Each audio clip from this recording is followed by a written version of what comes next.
Story 1. This story is titled, Caught My Brother in Bed with My Fiancé. Family forgave them, ambushed me at Christmas, and tried to reunite us. So I ghosted them forever and built a new life. Hey everyone, before we jump into today's video, I need your help. We've noticed the channel is losing some traction, and subscribing is one of the best ways you can support us. It's quick, free, and it helps us keep bringing you awesome content. Your support means the world. Let's keep this channel growing together. Thanks so much. Now let's start the video. Hey Reddit! Before I dig into the crazy mess, let me give you some backstory. Growing up in a small town outside Milwaukee, I always thought my family was my foundation. We weren't the type of people to leave things unsaid or go months without speaking. My brother Dylan and I were close in that competitive two boys under one roof kind of way.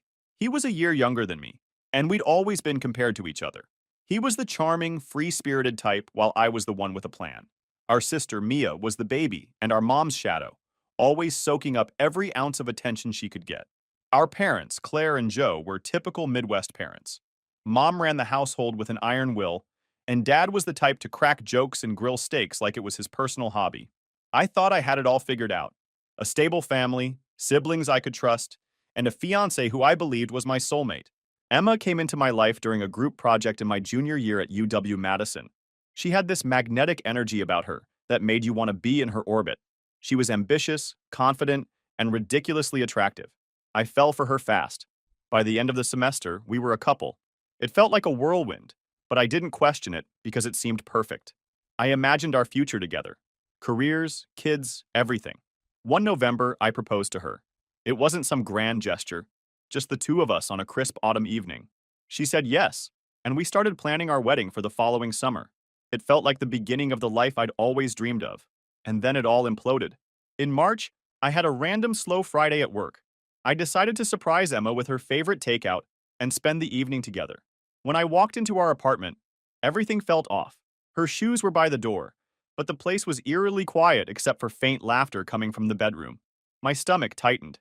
Something felt wrong, but I brushed it off, thinking maybe she was watching a funny video or on the phone with a friend. When I opened the bedroom door, my world shattered. There they were, Emma and Dylan, tangled up in bed. Emma was wearing the oversized t-shirt I had given her for Valentine's Day, the one with the cheesy heart print. It wasn't hard to put two and two together. They froze, both of them looking like deer in headlights. It's funny how silence can say so much. The air in the room felt heavy, suffocating. Dylan, my own brother, had the audacity to say, "It's not what it looks like."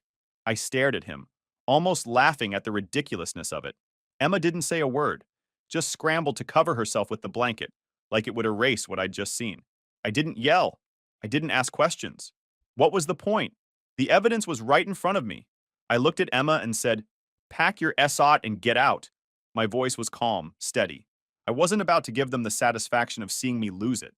Dylan tried to speak, something about how it just happened, but I cut him off. "You're dead to me."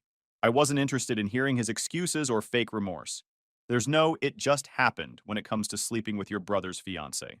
I walked out. I didn't wait for an explanation or a pathetic apology. I grabbed my keys and drove to a friend's house. That night, as I stared at the ceiling, the reality of it all sunk in. My fiancé, the woman I planned to marry, and my brother, someone I trusted, had betrayed me in the worst way possible. It wasn't just about the cheating. It was the fact that they'd both actively chosen to destroy something I valued so deeply. The day after I caught Emma and Dylan, I didn't think things could get worse. But of course they did. While I was at work, Emma moved out of the apartment. I'd already told her to pack her stuff and leave, so I figured that was the end of it. But when I came home that evening, there was a note on the counter, sitting right where we used to keep a framed picture of us. It was short, but not sweet. She wrote that she fell in love with Dylan and never meant to hurt me, followed by some garbage about hoping I could find it in my heart to forgive them. She had the nerve to finish the note with, "I hope you can still be happy for us one day." Happy for them? I wanted to laugh, but it wasn't funny. It was infuriating. I crumpled the note and tossed it in the trash. There was nothing left to say to her. The apartment felt eerily quiet without her stuff, but I didn't care. I wanted her out of my life as fast as possible, and now she was. My family found out what happened within a few days. I didn't tell them. I'm guessing Emma or Dylan spilled the beans. My mom, Claire, called me immediately. She was furious. Not at me, but at Dylan. She kept saying how she couldn't believe her own son would betray me like that. "He's not welcome here," she said over and over again. At first, it felt good to have her on my side, but I wasn't naive enough to think it would last. My mom's loyalty has always been conditional. She's the type who prides herself on keeping the family together, even if it means sweeping massive betrayals under the rug. I figured it was only a matter of time before she started defending Dylan. My dad, Joe, was a different story. When I finally answered one of his calls, he didn't say much. He just sighed and said, "Well, I guess things like this happen sometimes." I couldn't believe it. He wasn't angry, upset, or even surprised. He treated it like Dylan spilling coffee on my shirt instead of nuking my relationship and my trust in him. Mia, my younger sister, tried to be supportive, but I could tell she was conflicted. She'd call to check on me and say she couldn't believe what Dylan and Emma did, but there was always hesitation in her voice. She was caught between me and the rest of the family, and it was obvious. For weeks, I ignored most of their calls. I didn't have the energy to rehash what happened or hear excuses about why I should let it go. Instead, I threw myself into work. It was the only thing keeping me sane. My boss, Kevin, noticed I was putting in extra hours and asked if everything was okay. I didn't tell him the full story, but I admitted I was dealing with some personal stuff. That's when he mentioned the Indianapolis office. Apparently, they'd been struggling to find someone to lead the team there, and Kevin thought I'd be a perfect fit. It was a promotion and a chance to get out of Milwaukee, far away from Dylan, Emma, and all the mess they'd created. I didn't hesitate. I told him I was interested. When I told my parents about the relocation, my dad just said, "Good for you. A fresh start might be what you need." My mom, on the other hand, acted like I'd announced I was moving to Mars. She cried and begged me to reconsider. "What about family dinners? What about Christmas? You can't just leave us behind, Alex." I told her I wasn't leaving them behind. I was leaving Dylan behind. "He's not part of this family anymore," she said firmly. But I didn't believe her. My mom has a way of saying one thing and doing the exact opposite when it suits her. By July, my gut feeling was proven right. Dylan was back in the house. My mom called me one evening, casually dropping that they'd decided to let him come home for a while because he had nowhere else to go. She acted like it was no big deal, like she wasn't inviting the person who had betrayed me into her home, while still expecting me to show up for Sunday dinners. I didn't even try to hide my anger. I told her it was a slap in the face, that she was choosing him over me. She tried to justify it, saying, "He's still my son. I can't turn him away."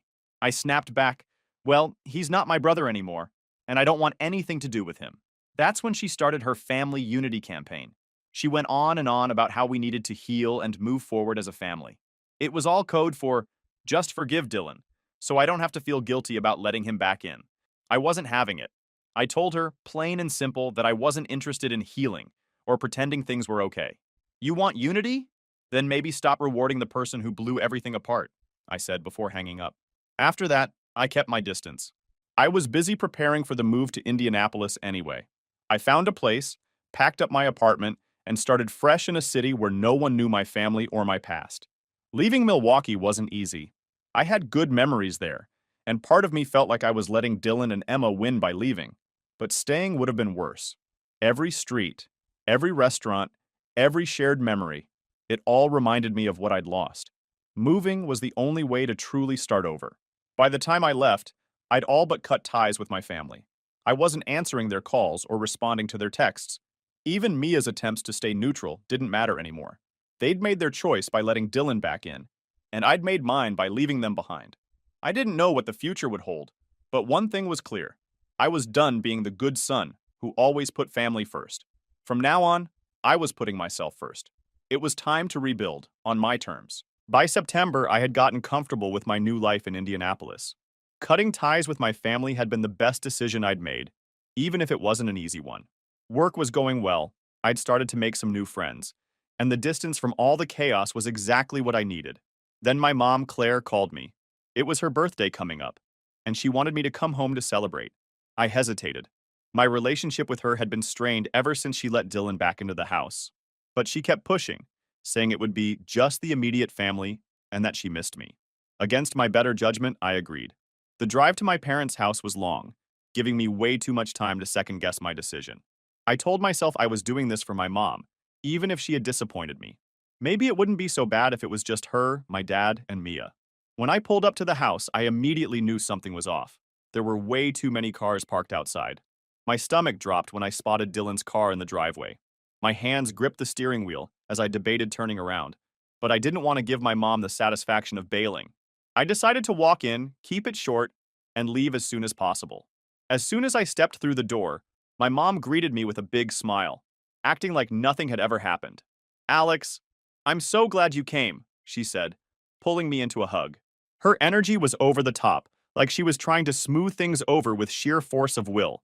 I glanced around the living room, and there they were, Dylan and Emma, sitting on the couch like they didn't have a care in the world. Emma even had the nerve to laugh at something Mia said, as I stood there frozen in disbelief. "Why are they here?" I asked, my voice low but sharp. Before my mom could answer, she grabbed my arm and ushered me further into the house. "Let's talk in the living room," she said, like that would somehow make this less awful. When we got to the living room, my mom started her usual spiel about healing and family. She sat me down and launched into this speech about how Dylan and Emma made a mistake but were truly sorry, and that it was time to move forward as a family. Dylan, ever the shameless one, chimed in with, "I'm sorry, man, it just happened." He said it like he'd spilled coffee on my shirt instead of nuking my entire life. Emma followed up with, "We never meant to hurt you," which sounded even more ridiculous coming from her. She wasn't even trying to look remorseful. I stared at them, trying to figure out if they actually believed their own nonsense. The fact that they thought this was even remotely fixable was almost laughable. I leaned forward, looked Dylan dead in the eye, and said, "You're a pathetic excuse for a brother." Then I turned to Emma. "And you? I hope he cheats on you too. You deserve each other." The room went dead silent. My mom started to say something, but I didn't give her the chance. I stood up, looked her square in the eye, and said, "Enjoy your golden boy. Don't call me again." As I walked out, I could hear my mom trying to calm everyone down, saying something about how I'd come around eventually. Dylan didn't say a word, and Emma just sat there. I got into my car and drove off without looking back. My mind was racing. How could my mom think this was okay? How could she expect me to forgive and forget? Like this was some minor disagreement instead of a betrayal that ripped my life apart? I spent the rest of the day trying to cool off, but I couldn't shake the anger. I kept replaying the scene in my head, wishing I'd said even more. Part of me wanted to call my mom and unload everything I was feeling, but I knew it wouldn't make a difference. She'd already made her choice when she welcomed Dylan and Emma back into her life. That night, I blocked her number. I blocked Dylan's too, even though he hadn't reached out in months. I figured it was only a matter of time before he or Emma tried to clear the air again, and I didn't want to deal with it. For the next few weeks, I kept to myself. Work became my escape, and I threw myself into every project I could find.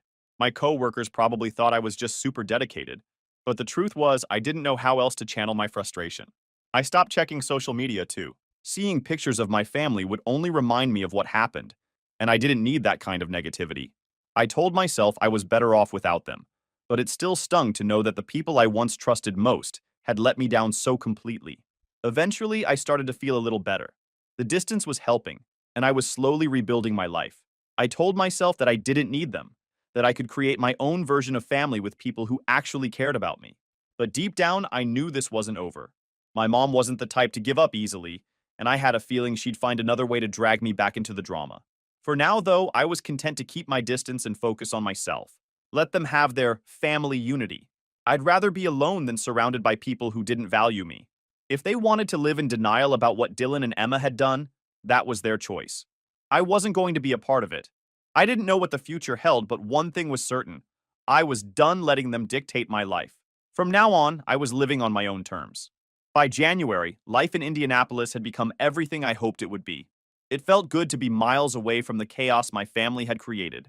I wasn't waking up every day angry anymore. I had space to breathe, think, and focus on myself. That's when Sarah, my distant cousin, slid into my messages. I barely knew her. We'd only met a few times at family events over the years. And even then, I don't think we ever exchanged more than a few words.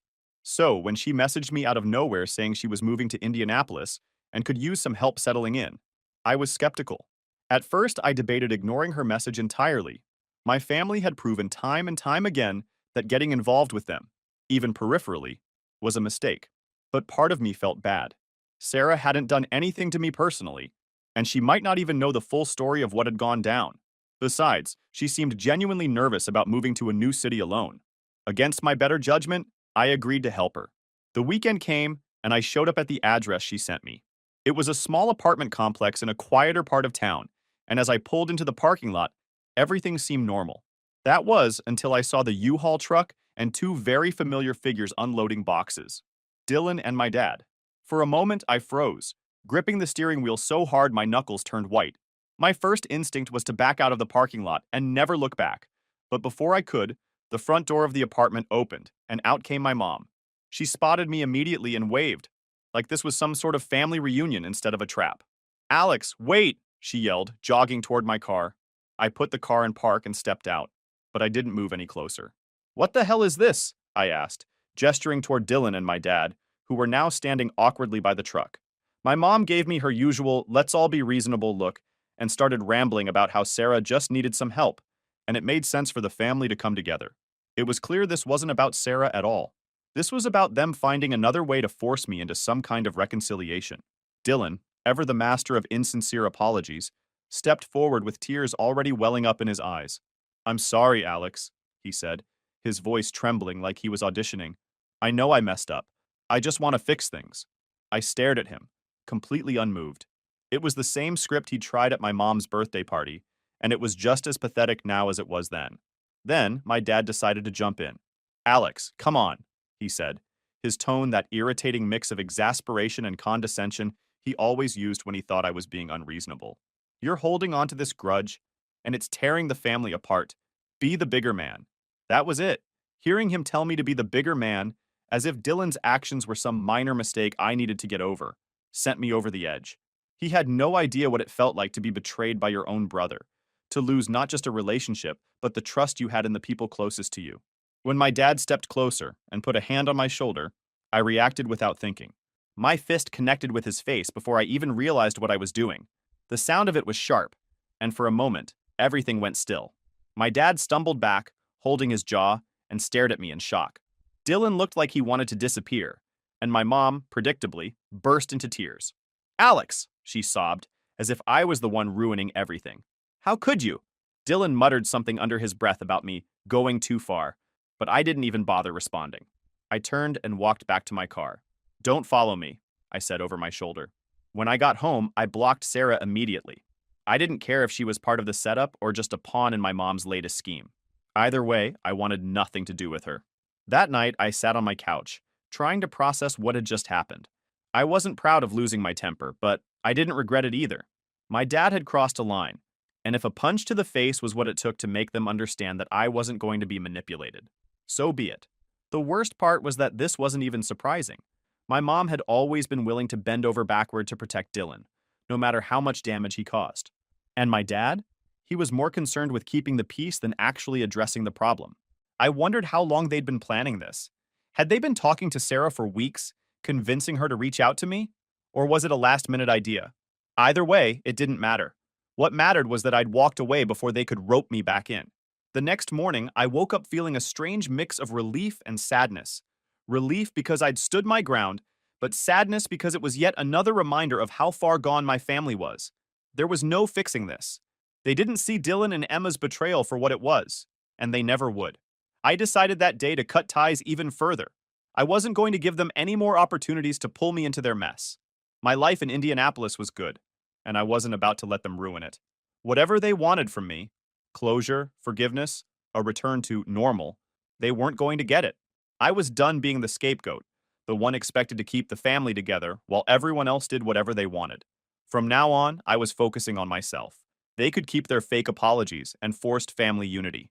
I didn't need any of it. By December, I was in a much better place emotionally and mentally. Life in Indianapolis was steady, and I had started dating Hannah, 24F, a woman who quickly became my rock. She was everything I needed: kind, funny, supportive, and most importantly, she respected my boundaries. She knew about the mess with my family and never once pressured me to reconnect. Hannah's family lived in Chicago, and she invited me to spend Christmas with them. It was the first time in years that I was genuinely looking forward to the holidays. Her parents were warm and welcoming, her siblings were great, and there was none of the tension and drama that had plagued my family gatherings for as long as I could remember. A week before Christmas, though, I got a letter in the mail. I almost ignored it because I didn't recognize the handwriting. When I opened it, my stomach dropped. It was from my mom. She wrote that Dylan and Emma had gotten married, and that my parents were now separated. She didn't go into detail about why, but she kept emphasizing how much the family needed me this Christmas. She begged me to come home, saying it could be a chance to heal and to move forward. I read the letter twice, trying to figure out what she was really asking for. Was this about me? Or was it just another attempt to fix the mess Dylan had created? The mention of their marriage made me sick to my stomach. It felt like a slap in the face, a reminder that they had moved on without a shred of remorse for what they'd done. When I showed the letter to Hannah, she suggested I let it go. "You don't owe them anything," she said gently. "If it's just going to hurt you, there's no reason to put yourself through that." She was right, of course, but a small part of me still felt guilty. Not for cutting them off, but for the fact that I couldn't shake the sense of obligation my mom always tried to instill in me.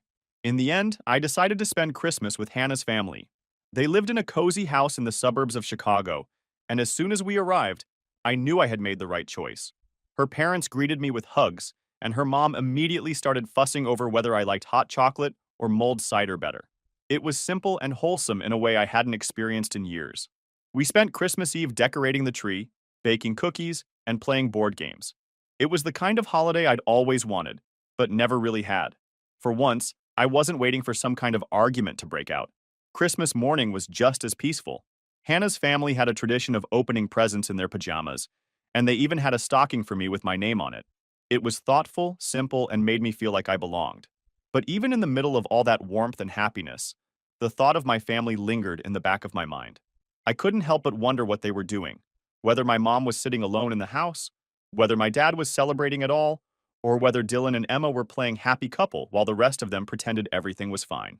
I pushed the thoughts aside and focused on the moment. I wasn't going to let their drama ruin this for me. In January, just as I was settling back into my routine, I got an email from Mia. I hadn't heard from her in months, so seeing her name in my inbox was a surprise. Against my better judgment, I opened it. Mia wrote that my dad was now living in a motel, and Dylan and Emma were struggling financially. She didn't go into too much detail, but she hinted that Dylan's work situation wasn't stable, and that Emma was apparently unhappy in their marriage. I stared at the screen, trying to figure out why Mia thought I needed to know any of this. Was she looking for sympathy? Did she expect me to swoop in and fix things? If so, she was going to be disappointed. I didn't respond to the email. What was I supposed to say? "Sorry to hear that, but it's not my problem." I wasn't going to get dragged back into their mess, no matter how bad things got for them. They had made their choices, and now they had to live with the consequences. Still, a part of me felt vindicated. They were struggling, and while I didn't take pleasure in their suffering, I couldn't help but feel like it was karma catching up to them. Dylan and Emma had destroyed my life, and now their perfect little bubble was starting to crack. Hannah noticed I was quieter than usual that evening and asked if everything was okay. I told her about the email, and she just nodded, her expression soft but firm. "You've done the hard work of moving on," she said. "Don't let them pull you back in." She was right. I had spent too much time rebuilding my life to let their problems derail me now. Whatever was happening with my family wasn't my responsibility anymore. The next morning, I deleted Mia's email and blocked her address. It wasn't easy, but it was necessary. I wasn't going to let them use guilt or pity to worm their way back into my life. That Christmas with Hannah's family felt like a turning point. For the first time, I realized what it meant to be truly free of the toxicity I had grown up with. I didn't need my family's approval or their validation. I had found people who cared about me for who I was, not for what I could do for them. The chaos of my past wasn't going to define me anymore. I had built a new life, and I wasn't looking back. By the time June rolled around, I was feeling good about how far I'd come. My life in Indianapolis was stable. My relationship with Hannah was growing stronger every day, and my family was nothing but a distant memory. I had blocked them all, ignored every half-hearted attempt to reach out, and focused entirely on myself. But of course, they weren't done with me. One Saturday morning, I was getting ready to head out for a run when I heard a knock at my door. I wasn't expecting anyone, and when I looked through the peephole, I froze. It was Mia. I hadn't seen her in over a year, and for a split second, I considered pretending I wasn't home. But eventually, I opened the door, and she immediately started crying. "Alex, I'm so sorry," she said, stepping into the hallway before I could invite her in. "I should have stood up for you more. I should have done more." Her words caught me off guard. For so long, Mia had been this passive presence in my life, someone who never outright hurt me but never really defended me either. Hearing her take responsibility was unexpected, and I wasn't sure how to respond. "I cut ties with Dylan and Emma," she continued. "And Mom, I just couldn't take it anymore. I folded my arms and leaned against the doorframe. What do you want, Mia? She hesitated, wiping her eyes. I just want to talk. Dad wants to talk too. Can we meet? Please? I should have said no. Every instinct in my body was screaming at me to shut the door and move on with my day. But there was something about the way she looked at me, pleading, desperate, that made me pause. Against my better judgment, I agreed. A few days later, we met at a quiet diner on the edge of the city. Mia was already there when I arrived, sitting with our dad, Joe. I hadn't seen him since I punched him in the face outside Sarah's apartment, and the tension between us was palpable. He stood up as I approached, extending a hand. I didn't take it. Instead, I sat down across from them and waited for one of them to speak. I'm sorry, my dad said finally, his voice low. For everything. I should have done more to protect you. I should have handled things differently. It wasn't much, but it was more than I expected. For a brief moment, I felt a flicker of hope that maybe, just maybe, things could be salvaged. Then the door to the diner opened, and my mom walked in. I tensed immediately, and my dad had the decency to look embarrassed. She wanted to come, he said, as if that excused blindsiding me. And of course, right behind her were Dylan and Emma. I stood up, ready to leave, but Mia grabbed my arm. Please, Alex, just hear them out. That was it for me. I stood up, cutting my mom off before she even started talking. You're not my family anymore, I said, my voice cold and steady. You want forgiveness? Find someone else to manipulate. I'm done. I threw some cash on the table for my coffee and walked out, ignoring the voices calling after me. That was the moment I knew there was no going back. They could beg, plead, and cry all they wanted, but I was done being the scapegoat for their dysfunction. Now at 28, I feel like I've lived several lifetimes since the chaos of my family unfolded. When I look back at everything that's happened, it almost doesn't feel real, like it was someone else's life. But the scars remind me it was all too real. The good news? I've come out stronger, wiser, and surrounded by people who actually care about me. Hannah and I got engaged last year. It was nothing fancy, just the two of us at our favorite park in Indianapolis. I didn't go for some grand gesture because I'd learned that real love doesn't need a spectacle. When I asked her to marry me, she cried and said yes immediately. That moment felt like the final piece of the puzzle I'd been trying to solve since everything fell apart. She's not just my fiancée, she's my partner in every sense of the word. She supported me through all the ups and downs, listened without judgment, and never once tried to push me back toward the family I left behind. With her, I feel safe in a way I never thought possible after what Dylan and Emma did. The biggest news, though, we're expecting our first child. It's a boy, and every time I think about holding him for the first time, I get this overwhelming mix of excitement and nervousness. I never thought I'd be ready for fatherhood after the mess I grew up in, but Hannah's confidence in us gives me hope. We're going to do everything we can to give our son a life full of love, respect, and stability. The kind of life I didn't have. One of the first steps I took toward completely cutting ties with my family was changing my last name. I didn't rush into it. For a while, I thought it might be too extreme, or that it wouldn't make much of a difference. But as time went on, I realized that my last name felt like an anchor to the past, and I was ready to let it go. It was a strange feeling, standing in the courthouse and filling out the paperwork. When the judge signed off on it, I felt this unexpected sense of relief, like I'd finally closed a door I'd been afraid to shut completely. I chose a last name that felt meaningful to me, something tied to a personal hero rather than my family tree. Hannah was fully supportive. She even joked that she'd take my new last name once we got married, saying, "We're starting our own legacy now." That really stuck with me. The idea of creating something new, something separate from all the pain and betrayal, became my focus. I've heard bits and pieces about what's been going on with my family since I cut them off. Not because I seek it out, but because mutual acquaintances sometimes slip up and mention it. Apparently, my parents are officially separated now. My dad is living in a tiny rental on the outskirts of town, and my mom is still in the family house trying to keep up appearances. Dylan and Emma? Let's just say karma hasn't been kind to them. They're drowning in debt, and from what I hear, their marriage is on shaky ground. Emma lost her job, and Dylan's work situation is far from stable. The irony isn't lost on me. After everything they did to tear me down, they're the ones struggling to keep their heads above water. As for Mia, her fiancé left her a few months before their wedding. I don't know the details, and honestly, I don't care to. She made her choice to stand by Dylan and Emma when it mattered most, and that's not something I can forgive. The last time I heard from any of them directly was over a year ago, when my mom sent me another letter begging me to reconnect. I didn't even open it. I tossed it straight into the trash. Whatever regret they feel now is their burden to carry, not mine. One of the biggest lessons I've learned through all of this is the importance of setting boundaries. For so long, I let my family push me around, guilt me into forgiving them, and make me feel like their problems were my responsibility. Cutting them off wasn't easy. It was messy, but it was the only way to truly move forward. Sometimes I wonder if my family ever looks back and regrets their choices. Do they think about the pain they caused? Do they realize how much they lost by betraying me? I'll probably never know, and that's okay. Their regret, or lack of it, doesn't matter anymore. What matters is that I've finally found peace. If anyone reading this is going through something similar, let me tell you, it's not easy to walk away from toxic relationships, especially when they're family. But sometimes, it's the only way to protect your peace and create the life you deserve.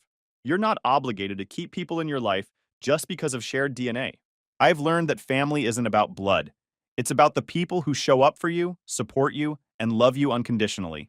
And with Hannah by my side and our little one on the way, I finally have the family I've always wanted. Story 2. This story is titled, My Fiancé Cheated at Her Bachelorette Party, so I left her without saying a single word. I don't know how to explain all of this. Hi everyone. Before we dive in, a quick favor. If you enjoy content like this, please hit the subscribe button. It's free, supports the channel, and makes sure you never miss out on amazing videos. Alright, let's get started. Hey Reddit, never imagined I'd be posting something like this, but I just need to get this off my chest. Let me give you some background before I dig into the real drama. Mia and I, both 30, met when we were 24. We were both at a mutual friend's birthday party. I remember seeing her across the room, laughing at something someone said, and thinking she was the most beautiful woman I'd ever seen. She had this infectious energy, the kind that made you want to be around her. By the end of the night, we were sitting on the patio talking about everything. Music, movies, travel dreams, and I was hooked. We started dating a few weeks later and moved in together after a year. Things were great, or at least I thought they were. Sure, Mia liked to party more than I did, but it was never anything extreme, or so I believed. I figured we balanced each other out. I was the grounded one, and she brought the fun. When I proposed last year, I was sure I'd found my forever person. She cried when I asked her, and her answer was an immediate yes. We spent months planning the wedding together, picking out venues, tasting cakes, and arguing about whether to do an open bar. I thought we were building a life together, but apparently, I was wrong. The drama started with a package. A damn package of all things. I wasn't even supposed to be home at that time. My shift ended early, and I figured I'd surprise Mia by coming home and cooking dinner. When I got to the apartment, I saw a small gift bag sitting at the door. It had a glittery tag on it that read, "To the wildest bride-to-be, you deserved every second of it. Love, Tasha." At first, I didn't think much of it. Tasha was Mia's best friend, practically glued to her side since college. I always thought she was a bit over the top, loud, dramatic, and the kind of person who thrived on chaos, but I tolerated her for Mia's sake. They were the fun duo, or at least that's how Mia always described them.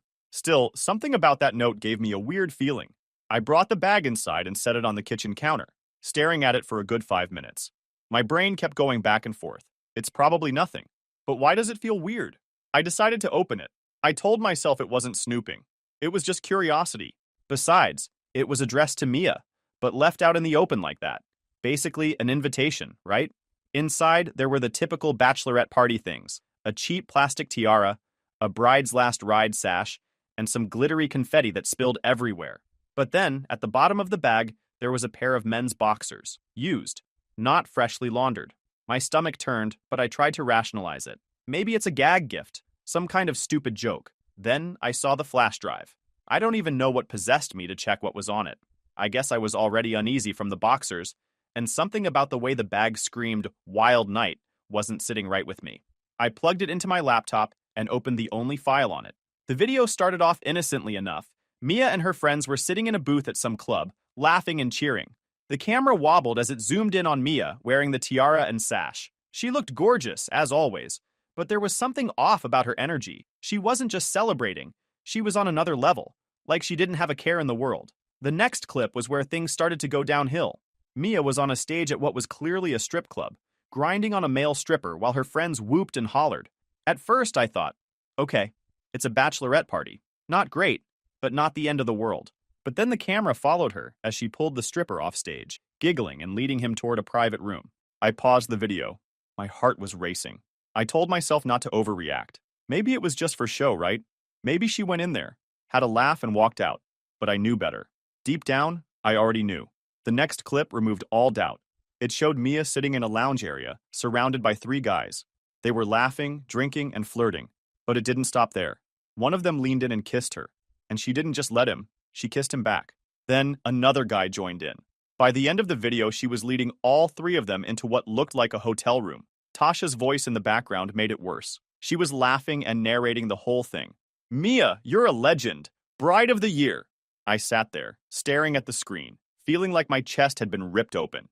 This wasn't the woman I'd spent the last 6 years of my life with. This wasn't the Mia who used to fall asleep on my chest while we watched stupid rom-coms. This wasn't the Mia who talked about how excited she was to start a family with me. Mia came home that evening like nothing had happened. She kissed me on the cheek, asked about my day, and went on about how Tasha had the best ideas for wedding decorations. I just nodded and smiled, pretending everything was fine. But inside, I was done. I couldn't even look at her without seeing that video in my head. I felt like an idiot for not seeing it sooner. Had there been signs? Did I miss them? Or was this the first time? I didn't know. And honestly, I didn't care. The woman I thought I was marrying didn't exist anymore. That night, I didn't sleep. I lay awake, staring at the ceiling, replaying the video over and over in my mind. Every laugh, every kiss, every touch felt like a dagger. I wanted to confront her, to yell, to demand answers. But I knew it wouldn't change anything. The next morning, Mia got up early to get ready for work. She kissed me on the forehead before leaving and said, "I can't wait to see you tonight, babe." I smiled and said, "Me too." The second Mia left for work, I started moving. I didn't even sit down to have coffee or think about what I was doing. I just grabbed my duffel bag from the closet and started packing. Clothes, toiletries, my laptop, chargers, whatever I could fit without making a mess. I wasn't planning to come back, so I didn't waste time trying to decide what to take or leave. I knew the furniture wasn't worth the hassle, and I didn't care about most of the shared stuff anyway. Let her keep the couch, the TV, the kitchen gadgets. She could have it all. I just wanted out. As I was packing, I realized I'd never done anything like this before. I've always been the guy who plans everything to the last detail. Vacations, work schedules, even lazy Sundays. But here I was, stuffing random things into a bag with no clear plan other than get out of this shit. I grabbed my phone and started Googling places to stay. I didn't want to go to a regular hotel. It felt too cold, too close to reality. I needed somewhere I could think, breathe, and figure out my next move. That's when I found a small resort about 2 hours outside the city. It wasn't fancy, but it looked quiet, and they had last-minute availability. Perfect. I called and booked a room for a week, paid up front, and didn't even care about the price. It felt like a small price to pay for some peace of mind. Before I left, I grabbed a folder from my desk where I kept all the wedding contracts. I had no intention of paying for a wedding that wasn't going to happen. The venue was first on my list, so I called them as I walked out the door. "Hi, this is Ryan," I said, trying to sound normal.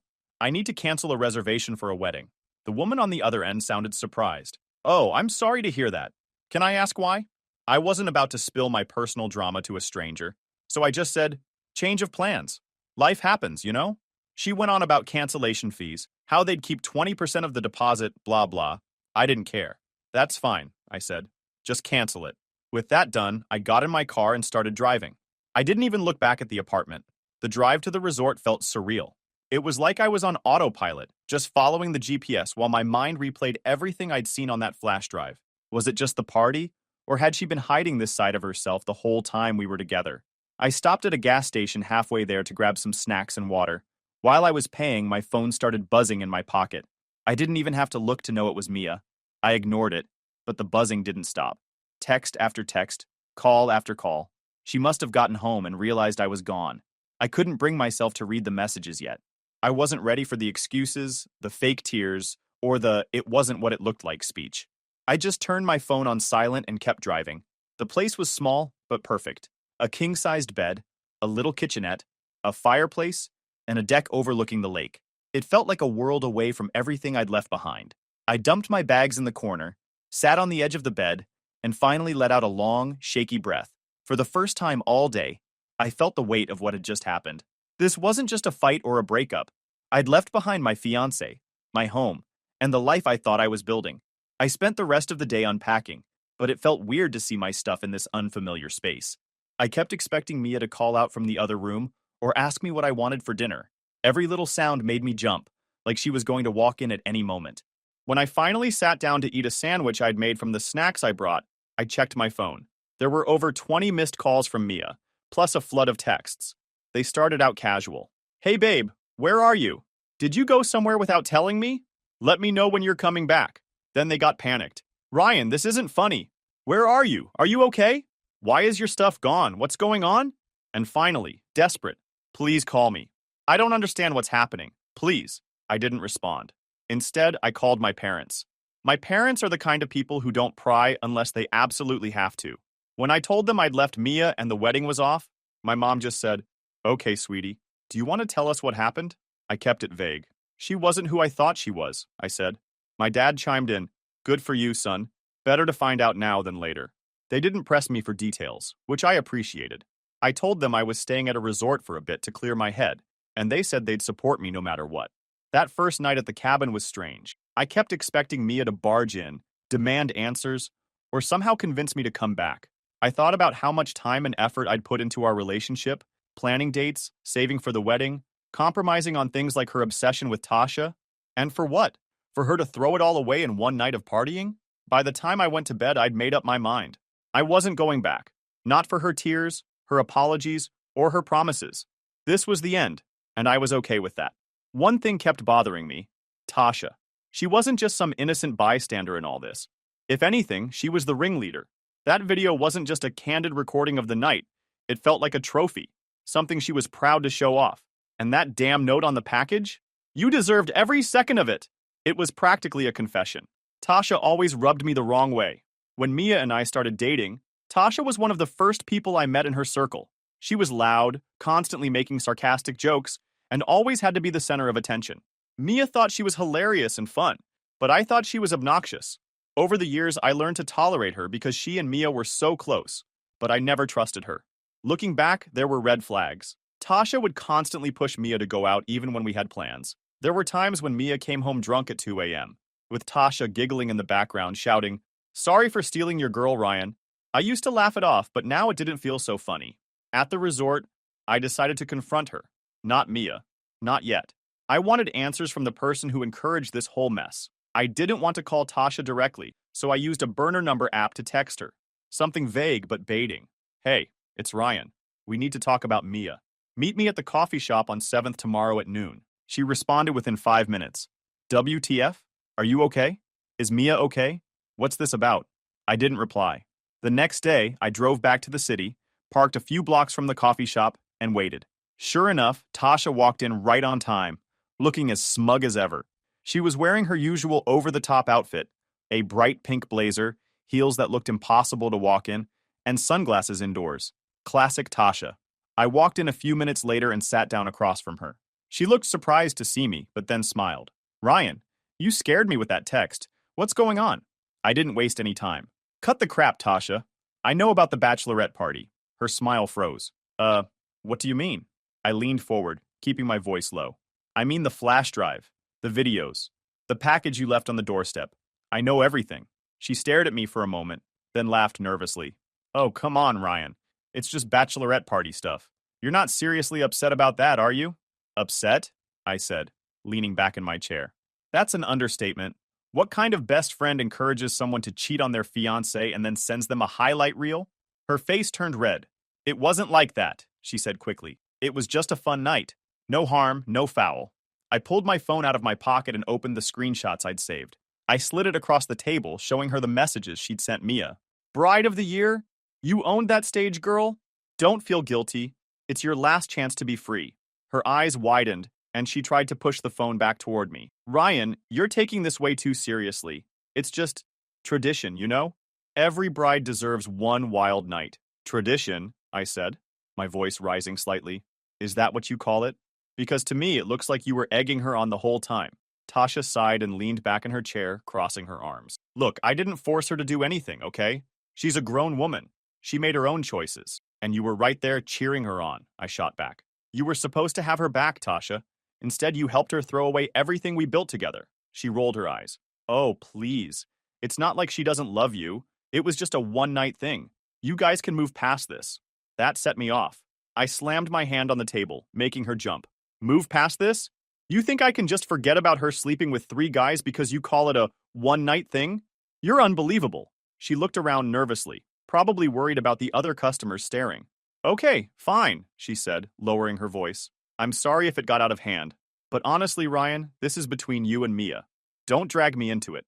You're already in it, I said, standing up. And believe me, Tasha, everyone is going to know exactly what kind of friend you are. Her eyes widened. What does that mean? You'll find out soon enough, I said, grabbing my phone and walking out. On the way back to the resort, I thought about what she'd said. She's a grown woman. She made her own choices. As much as I wanted to blame Tasha for everything, she was right about one thing. Mia had made her own decisions. Tasha might have encouraged her, but Mia didn't have to go along with it. That thought made my stomach turn. I'd always seen Mia as this fun, carefree person, but now I realized she was just reckless. Tasha might have been the match, but Mia was the one who lit the fire. When I got back to the cabin, I started drafting an email. I wasn't ready to confront Mia yet, but I wanted to make sure Tasha couldn't spin the story in her favor. I attached the screenshots and videos to the email and sent it to a few of our mutual friends, just the ones I trusted to keep it quiet until I was ready to tell the full story. I didn't hear from Tasha after that meeting, but I wasn't surprised. She probably realized there was nothing she could say to make things right. And honestly, I didn't care. She wasn't my problem anymore. My next move was clear to me at the time. Reach out to Mia's parents and expose everything. To get things clear to you, Mia's family always had this old-school, conservative vibe that made me feel like I was constantly being judged. When we moved in together 3 years ago, her mom, Janet, acted like we were running some kind of underground scandal. She didn't outright say it, but the constant comments like, it's not proper to live together before marriage, and the way she always looked disappointed when I mentioned our apartment made her feelings pretty clear. Her dad, Henry, was quieter about it, but still disapproving. He'd grunt whenever the topic came up and say something like, back in my day, we did things differently. It wasn't until Mia and I got engaged that they even started warming up to me. Once there was a ring on her finger, suddenly Janet was planning bridal showers, and Henry was offering to help us with a down payment for a house. It was like I'd passed some invisible test, and now I was finally worthy. But after everything that happened, I couldn't keep the truth to myself. Mia had betrayed me, and now it was her turn to face the music, especially with her parents, who had been so smug about how perfect and proper she was. They have always supported her emotionally and financially, as they were Kina wealthy. At the time, Mia's texts and calls hadn't stopped since my conversation with Tasha. Ryan, please answer me. I know you're upset, but we need to talk. I love you. Please don't give up on us. Every message made me angrier. She didn't get to play the victim. She made her choices. I hadn't responded to a single text or call, and I didn't plan to. But then Janet texted me. Ryan, what's going on? Mia is a wreck. Please call me. We're worried. I stared at the message for a while before deciding I needed to do this in person. If anyone was going to deal with Mia, it wasn't going to be me. Let her parents handle it. They always acted like they knew better anyway. The next day, I drove back into the city and headed straight to Janet and Henry's house. I didn't tell Mia I was going, even though I knew she'd probably lose it once she found out. When Janet opened the door, her face lit up with a mix of relief and concern. Oh, Ryan, thank God you're here. What's going on? Mia is so worried about you since yesterday. Henry was sitting in his usual chair in the living room, flipping through a newspaper. He looked up when he heard my voice. Ryan, he said, nodding. Glad you're here. Maybe you can tell us what's going on. I stepped inside and sat down on their pristine couch. I came to tell you the truth, I said, keeping my voice steady. You're going to want to sit down for this. Janet looked confused, but sat across from me, clutching her hands together. Henry leaned forward in his chair, his brows furrowed. I pulled out my phone and opened the folder of evidence. Mia's been lying to you, I said, and to me. The wedding is off because of what she did at her bachelorette party. Janet gasped. What are you talking about? What could she have possibly done that's so bad? I handed her my phone. Watch this. She hesitated, looking between me and the screen. Then she hit play. Her expression shifted from confusion to horror as the video played. Oh my God, she whispered, her voice shaking. This can't be real. Tell me this isn't real. Henry stood up, his face red with anger. What's going on? Let me see that. Janet handed him the phone, tears streaming down her face. As Henry watched, his jaw clenched, and his hands gripped the edges of the phone so tightly I thought he might crush it. This is what she did, I said, my voice calm but firm. She didn't just betray me. She made a spectacle out of it, and her friends encouraged her the whole way. Janet buried her face in her hands, sobbing. I can't believe this. I can't believe she would do this. Henry paced the room, His fists clenched. That girl. That damn girl, he muttered. We raised her better than this. What the hell was she thinking? She wasn't thinking, I said. And now she's trying to get me to forgive her, but I'm done. I thought you both should know the truth because I'm not going to clean up her mess. Janet looked up at me, her eyes red. Ryan, please, can't you just talk to her? Maybe it was a mistake. Maybe she was pressured. She wasn't pressured, I said, cutting her off. She made her choices, and I'm not going to spend the rest of my life wondering if she'll make them again. Henry stopped pacing and pointed at Janet. This is what happens when she listens to that damn Tasha instead of us. I told you Tasha was trouble. I told you. Janet nodded, wiping her tears. We should have said something. We should have stopped her from moving in with you. Maybe this wouldn't have happened. I almost laughed at the irony. You think me moving in with her was the problem? I asked. You've been so obsessed with what's proper that you never saw the real issue. Mia's reckless. She's been reckless for a long time, and now she's paying for it. Henry sat back down, shaking his head. Unbelievable. Absolutely unbelievable. I stood up. Look, I'm sorry to drop this on you, but it's your problem now. She'll probably come to you for help, and you can decide how to handle it. I've already made my decision. Janet grabbed my arm as I walked toward the door. Ryan, please don't tell anyone else about this. Think of the embarrassment for our family. I pulled my arm away gently. That's not my concern anymore, Janet. You'll have to deal with that yourselves. As I drove back to the resort, I felt a strange sense of closure. For years, Mia's parents had looked down on me, treating me like I wasn't good enough for their daughter. Now they knew the truth. Their perfect daughter had ruined everything on her own. Later that evening, I got another voicemail from Janet. Ryan, it's Janet. I don't even know what to say. Henry and I are devastated. We confronted Mia and she's completely fallen apart. She said she doesn't know how to fix this, but honestly, neither do we. I just want you to know that we're so sorry. If you ever want to talk, we're here.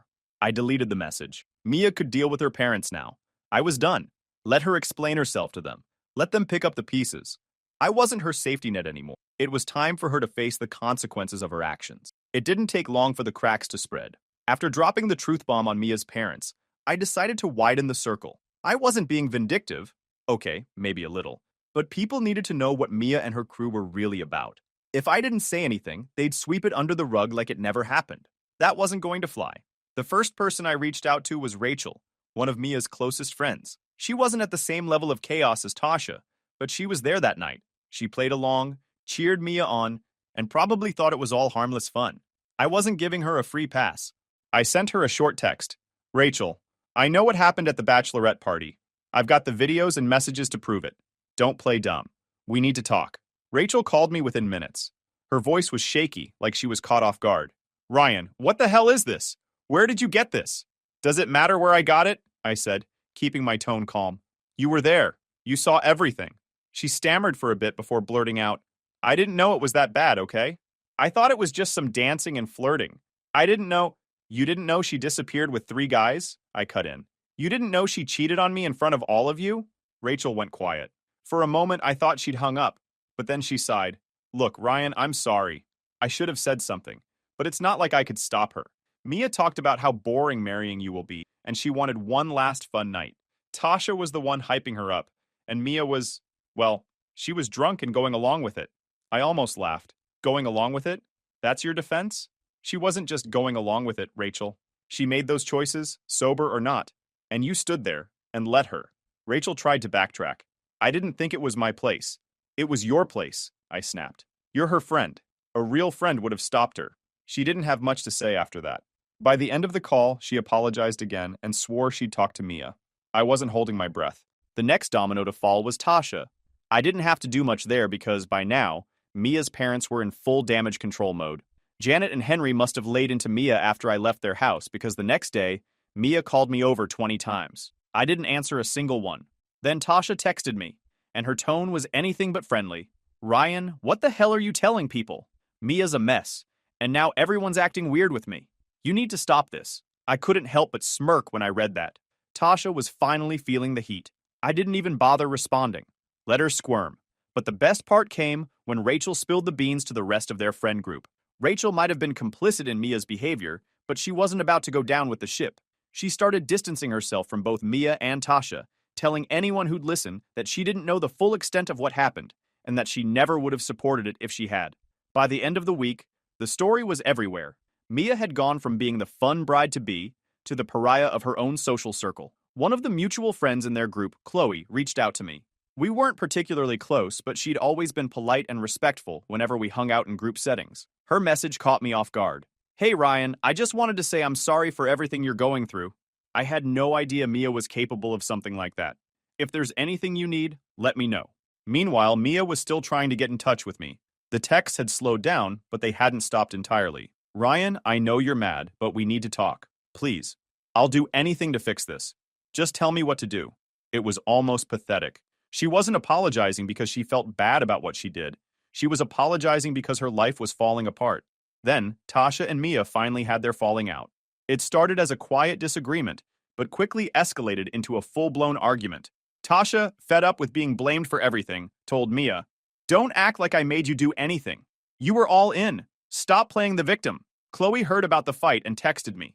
Tasha and Mia aren't speaking anymore. Tasha's telling everyone Mia used her as a scapegoat. It's a mess. I couldn't help but feel a bit of satisfaction. For years, Tasha had acted like she was untouchable, manipulating people and causing drama. The last I heard from Janet, Mia was completely falling apart and struggling to get her life together. At first, I thought it was just emotional fallout, crying, begging, the usual. But as the days passed, I started hearing bits and pieces from mutual acquaintances about how bad things had really gotten for her. Apparently, Mia's parents, Janet and Henry, had reached their breaking point. After our conversation, I knew they were angry, but I didn't expect them to go as far as they did. From what I heard, Janet tried to talk some sense into Mia after I exposed everything. Mia's response? She blamed me. She said I overreacted, that I should have been more understanding, and that it wasn't fair for me to ruin her life over one mistake. That didn't sit well with Janet and Henry. They'd always been about appearances, and having their daughter's dirty laundry aired out to their friends and extended family was their worst nightmare. When they realized Mia wasn't taking responsibility for anything, they kicked her out of the house. It wasn't just a threat either. They packed up her stuff, left it on the porch, and told her not to come back until she figured out how to take accountability for her actions. Knowing Janet, she probably threw in something like, "You're an embarrassment to this family." Mia tried to stay with Tasha, but that didn't go well either. After their blowout fight, Tasha wasn't exactly eager to let her crash on the couch. Tasha made it clear she didn't want to be involved in the mess anymore, and letting Mia stay with her would only make things worse. Chloe told me Mia had reached out to a few other friends, but most of them had already distanced themselves. Rachel ignored her calls, and the others didn't want to risk being caught in the crossfire. By the end of the week, Mia was basically couch surfing wherever she could find a temporary place to stay. The financial fallout hit her even harder. Mia had a cushy office job at a company her dad had helped her get into. Henry pulled some strings to get her in the door, and she'd been coasting ever since. But after her parents kicked her out, Henry made it clear he wasn't going to protect her anymore. From what I heard, Mia's manager wasn't thrilled with her work ethic to begin with. She'd already been warned about showing up late and slacking off on projects. Once her personal drama started leaking into the workplace, thanks to whispers from mutual acquaintances, the company decided she wasn't worth the trouble. She was let go under the guise of downsizing. I'll admit, when Chloe told me about Mia losing her job, I felt a little vindicated. Not because I wanted her to suffer, but because it was another example of her actions catching up with her. For years, she'd coasted through life, relying on other people to clean up her messes. Now she had no safety net. I heard through the grapevine that Mia tried to reach out to Janet and Henry again after losing her job. She showed up at their house crying and begging to come back, saying she didn't have anywhere else to go. But they didn't cave. By this point, Mia was completely out of options. She didn't have a job, a place to stay, or any friends willing to help her. The texts and calls from her were getting more desperate. "Ryan, please talk to me. I have no one else. I'm sorry for everything. I lost my job, my home, everything. I know I messed up. Please give me another chance. I'll do anything to fix this. Just tell me what you want." I didn't respond to any of them. I wasn't about to let her guilt me into giving her another chance. She'd made her choices, and now she was living with the consequences. One of our mutual friends, Eric, gave me an update about a week later. Apparently, Mia had reached out to him, hoping he'd let her stay with him for a while. Eric, being the no-nonsense guy he is, shut her down immediately. "She's in a bad way, man," he told me. "She was crying on the phone, saying she didn't know what to do. But I told her straight up, this isn't my problem." Eric wasn't being heartless. He just wasn't about to let her manipulate him the way she'd tried to manipulate me. Eventually, Chloe told me Mia ended up renting a room in a rundown apartment on the other side of town. She used the last of her savings to pay for the first month's rent, but beyond that, She was scrambling to make ends meet. She picked up a part-time gig at a coffee shop, but it wasn't enough to cover her expenses. She's barely hanging on, Chloe said. I don't think she's ever been this low. The part that surprised me the most was how quickly everyone turned their backs on her. For years, Mia had been the center of her friend group, the one who always planned the parties and brought people together. But now that she was the one in trouble, no one wanted to help her. Tasha washed her hands of Mia entirely, saying, "She's not my responsibility anymore." Rachel cut ties completely, saying she couldn't deal with the drama. Even Chloe, who had tried to stay neutral, eventually stopped talking to her. Mia had burned every bridge she had, and now she was stuck trying to rebuild her life from scratch. I'd be lying if I said I didn't feel a little satisfaction watching her unravel. Not because I wanted her to suffer, but because it proved a point. Actions have consequences. Mia had spent years relying on other people to bail her out, but now she was finally facing the reality of her choices. As for me, I was moving on. Every day felt like a step closer to leaving all the drama behind. Mia was on her own now, and honestly, that's exactly where she needed to be. Story 3. My GF said, "If you can't handle my friends' jokes, just pay and leave." So I stood up, took my keys, and walked out of the restaurant. Her friends' laughter died when they realized I only paid for my meal. Sup Reddit. At my girlfriend's promotion dinner, her friends tried to humiliate me. When I called it out, Chloe said, "If you don't like, just pay and leave." So I paid for my meal and left. Then I watched them all spiral. Here's what went down. So picture this. I, 27 male, live in Kansas City, have been running electrical for the better part of a decade, make decent money keeping the lights on around this town, and I restore Harleys because apparently I hate having disposable income and free weekends. I met my now ex Chloe 3 years ago at Howl at the Moon downtown. I was there with my buddy Hunter celebrating his promotion. She was there with her girls for some birthday celebration. We ended up talking at the bar for an hour about everything except work, which was refreshing as hell. Marketing coordinator, ambitious as hell, had this whole "I'm not like other girls" energy that sucked me right in. She seemed genuinely interested in my Harley restoration projects, asked intelligent questions, and laughed at my stories about job site disasters. For those first few months, I thought I'd hit the lottery. The red flags started small, like when I mentioned taking her to my buddy's barbecue competition, and she asked if there'd be normal people there too. Or when she saw me covered in grease after working on the bike and made this face like I'd tracked dog shit through her living room. Little comments about how I should dress better when we went to her work events, even though my one good suit cost more than most people's monthly car payments. Moved in together after 18 months because her lease was up and my place in Midtown had more space. Classic rookie mistake, but love makes you stupid sometimes. Should have gotten that in writing. Here's where I screwed up. Her friend group. 3 passive-aggressive princesses who'd perfected the art of the backhanded compliment. Betty, the ringleader who could make "bless your heart" sound like "go screw yourself." Brooke, who somehow turned every conversation into a humble brag competition. And Bianca, who specialized in those little comments that made you question whether you'd just been insulted or complimented. The thing about their bullshit was how subtle it was at first. Like when I smoked brisket for Chloe's birthday party last summer. Spent 14 hours babying that meat, got up at 4 a.m. to start the fire, the whole 9 yards. When her friends showed up, Betty examined my setup and said, "Oh wow, this is so authentic." Like something you'd see on one of those Food Network shows about, what do they call it? Comfort food? Brooke added, "It's so sweet that you did all this yourself. My boyfriend usually just makes reservations somewhere nice, but this is definitely more hands-on." Bianca smiled that razor blade smile and said, "Well, at least we know Alan's good with his hands. That's probably useful in your relationship, right, Chloe?" I could feel the insult buried in there somewhere, but when I called it out later, Chloe just laughed it off. "They're just being funny, Alan. Don't be so sensitive." Meeting the family, strike 2. It got worse when I brought her to meet my family in Liberty. My dad's a retired union electrician, mom works at the school district. Good people who raised us right on good values. During dinner, my mom was telling stories about dad's early days in the trade, how he worked double shifts to keep food on the table. I caught Chloe texting under the table and glimpsed her screen. Group chat with her girls. At Alan's family dinner. Very authentic working class experience. The house smells like fried everything, lol. When my mom offered to send her home with leftovers, specifically her famous green bean casserole that I'd mentioned Chloe loved, Chloe touched her stomach and said, "Oh, that's so thoughtful, but I'm trying to watch my carbs." You know how it is. My mom's face fell for just a second before she recovered with a smile.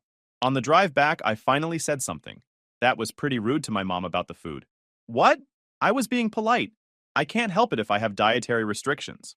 You don't have dietary restrictions. You ate pasta 3 nights this week. Alan, don't overanalyze everything. Your family is sweet. They're just different from what I'm used to. There's nothing wrong with that. Different. Right. The real turning point came at Hunter's housewarming party in Brookside. Hunter runs HVAC, makes bank doing it, and has zero filter when it comes to calling out bullshit.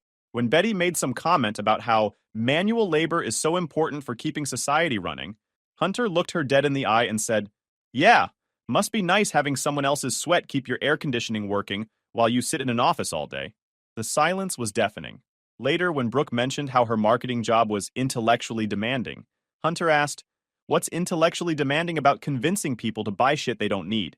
I actually laughed. Honestly, she'd been asking for it all night. But on the drive home, Chloe tore into me. "Your friend was completely out of line tonight. He was rude and aggressive to my friends for no reason." For no reason? They've been making passive-aggressive comments all night. They were making conversation. You're being way too sensitive about this. And laughing when he attacked Brooke? That was embarrassing.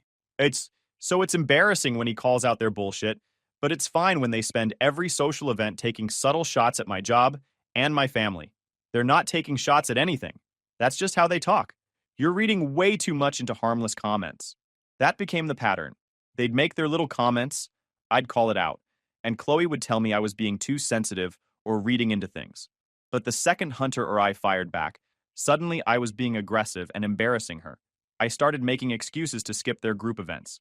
Suddenly had a lot of electrical emergencies and Harley parts that needed immediate attention. Chloe noticed but didn't push it, which should have been another red flag waving in my face. Hunter kept warning me. "Dude, they're conditioning you, making you think standing up for yourself is the problem while they get to say whatever they want. That's some psychological warfare shit." He was right, but I was in too deep to see it clearly. Then came the celebration dinner that changed everything. Chloe got bumped up to senior marketing coordinator last month. Good for her, honestly. She'd been grinding for that position, staying late, kissing ass, the whole corporate climb. When she told me, I was genuinely proud. Suggested we celebrate right. Take her and the whole crew to the Capitol Grill downtown. My treat. Yeah, I know what you're thinking. Why would I willingly subject myself to an evening with the 3 horsewomen of the marketing apocalypse? 2 reasons. First, I actually loved this girl and wanted to celebrate her win. Second, I thought maybe if I was dropping serious cash on dinner, they'd dial back the hostility for one night. Spoiler alert. They got worse. Way worse. Setting the stage for disaster. Made reservations for 7 p.m., requested a quiet corner table. Figured I'd go all out. Appetizers, wine, whatever they wanted. Chloe looked incredible in this black dress I'd never seen before, and for about 5 minutes, I remembered why I fell for her in the first place. Then her friends showed up like the 4 horsewomen of the financial apocalypse. Betty strutted in wearing what looked like a designer outfit that probably cost more than my bike payment. Had this air about her like she was doing the restaurant a favor by existing in it. Brooke was in full influencer mode, taking photos of the breadbasket before she even ordered. Bianca looked like she was dressed for a hostile takeover. Drinks came first. I ordered a Boulevard. They went for cocktails with names longer than most sentences and price tags to match. Everything started normal enough. Talking about Chloe's new role, the salary bump, the corner office she'd be getting. Chloe was glowing, talking about her new responsibilities, the corporate retreat in Denver. I was genuinely happy for her success. Even started thinking maybe tonight would be different. Maybe her friends would actually behave like adults for once. Then the appetizers arrived, and apparently that was the signal for the blood sport to begin. "So, Alan," Betty started, cutting into her $18 shrimp cocktail like she was performing brain surgery. "Still playing electrician? Here we go," I thought. But I kept it cool. "Electrical work's been good to me. Keeps this city running." "Must be nice having such a simple job, though," she continued, not even looking up. "Just following basic instructions, right? Plug A into socket B?" I felt that familiar tightness in my chest, but kept my voice level. "Actually, electrical work requires extensive technical knowledge and problem solving. Modern commercial buildings have complex integrated systems that—" "Oh, please," Brooke cut in, practically rolling her eyes into the back of her skull. "It's not like you need an education or anything." Meanwhile, Chloe's killing it in corporate communications, working with C-suite executives. Bianca jumped in without missing a beat. "What's that thing you do with the motorcycles again? Waste money on scrap metal?" "I restore vintage Harleys," I said, probably too defensively. Just finished a 79 shovelhead. It's a challenging hobby that requires... Hobby? Bianca laughed like I'd just told her I collected bottle caps. How much money do you piss away on those rust buckets? Chloe, girl, you could do so much better. Remember Derek from that digital marketing conference? Real estate development. Actual ambition. I looked at Chloe, waiting for her to say something. Anything. She was doing that uncomfortable laugh thing, shaking her head like, oh, you crazy kids, but not defending me. Not even slightly. The roasting continued through the main course. They called me a grease monkey, wondered out loud how I could possibly understand Chloe's complex marketing strategies. And Betty actually said I was lucky Chloe was willing to date down. Date down. Like I was some charity case she was doing community service with. You know, Brooke said, I honestly don't know what you two talk about. Like, what does Chloe discuss with someone who didn't go to college? Probably explains things real slow, Bianca chimed in. Use small words. That's when I set down my fork and looked directly at Chloe. All right, I think that's enough. She sighed like I was the one being unreasonable. Alan, they're just having fun. Don't be so sensitive. Sensitive?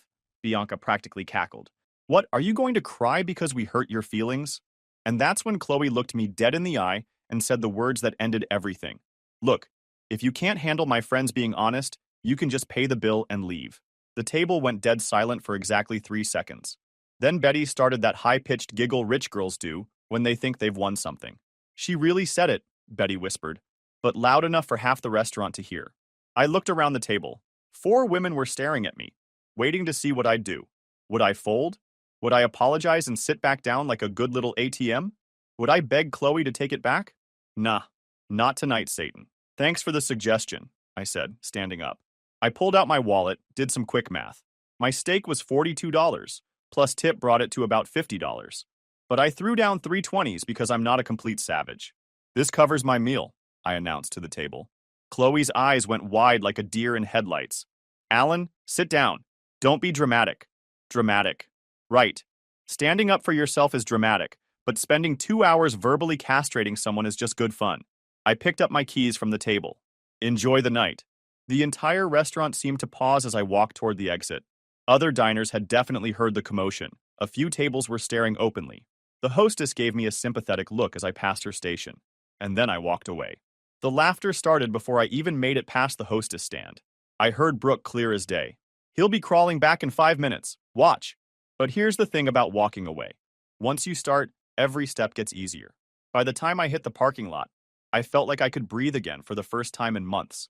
Got in my truck, sat there for a minute, and realized something. I wasn't angry. I was relieved. 3 years of relationships suddenly crystallized into one moment of clarity. This wasn't going to get better. She wasn't going to suddenly develop a spine and defend me. Her friends weren't going to magically become decent people. My phone started buzzing about 10 minutes into the drive home. First text from Chloe. Very funny. Come back and pay the bill. Then, Alan, this isn't cute anymore. Then, are you serious right now? Get back here. I kept driving toward Midtown. More texts rolled in, and I could practically feel the panic setting in as reality hit them. See? Here's what they didn't think through.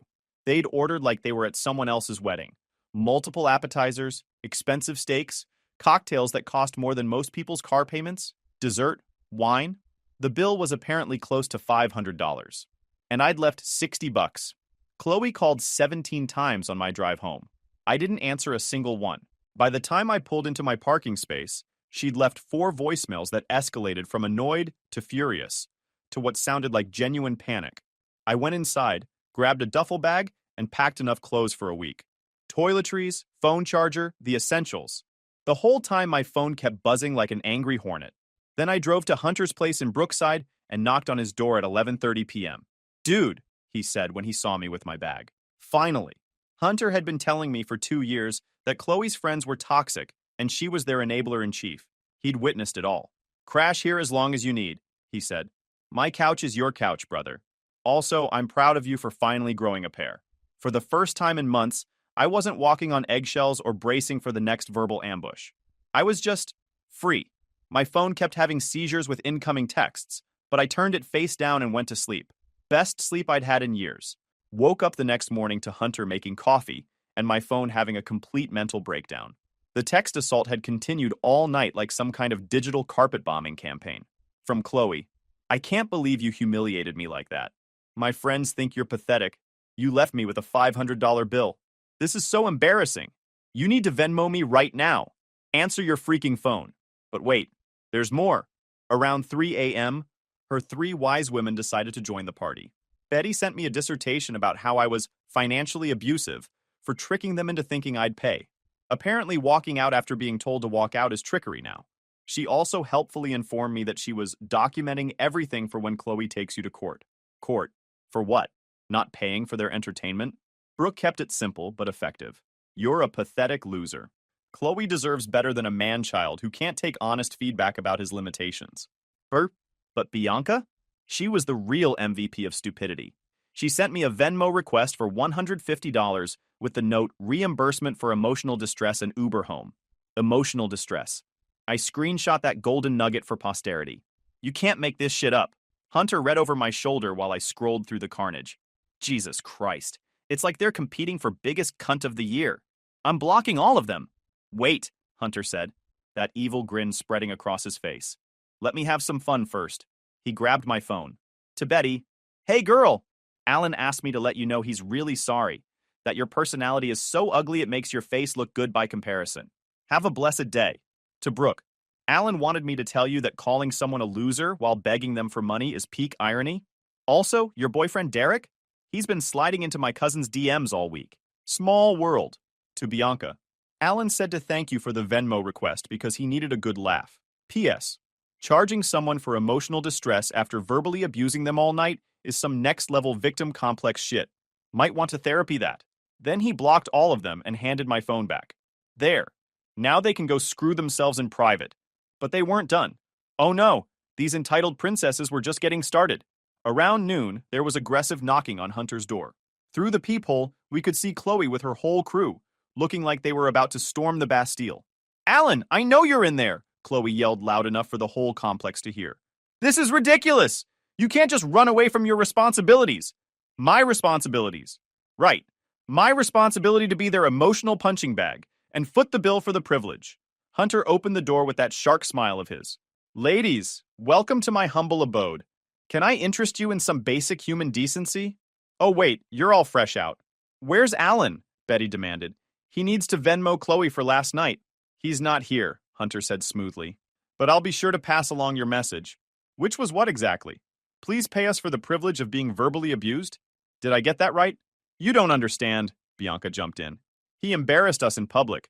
People saw him walk out. Oh no, Hunter said, clutching his chest dramatically. People witnessed consequences for your actions? How traumatic. Have you considered therapy? Or basic human decency classes? Brooke tried to push past him. We know he's here. We're not leaving until he pays up. That's when Hunter's expression shifted. The smile disappeared. Ladies, you're trespassing on private property and harassing my tenant. You have 10 seconds to get back in your cars before I call the police. And trust me, explaining to the cops why you think someone owes you money for abuse is going to be a fun conversation. They stood there for 20 minutes after he closed the door, alternating between pounding and yelling. Finally, a neighbor called the complex office, and security made them leave. But here's where it gets really pathetic. They started a social media campaign. Chloe posted on Facebook about how I'd abandoned her with a huge bill after she generously offered to include me in her celebration. Betty shared it with a long rant about toxic masculinity and financial abuse. Brooke posted photos from the restaurant with captions about deadbeat boyfriends who can't handle successful women. They tagged me in everything. Tagged my family. Tagged my work's Facebook page. My mom called around 6 p.m. Honey, some girl is posting crazy stuff about you online. Says you stiffed her with a restaurant bill? It's a long story, Mom. The short version is I dated a spoiled brat and it didn't work out. Well, your sister saw it, and she's madder than a wet hen. She's in those comments defending you like it's World War III. God bless my sister. Looked at Facebook and found her in a full-scale war with Chloe's crew. She'd posted screenshots of their old comments about our family, particularly the aggressively working-class text.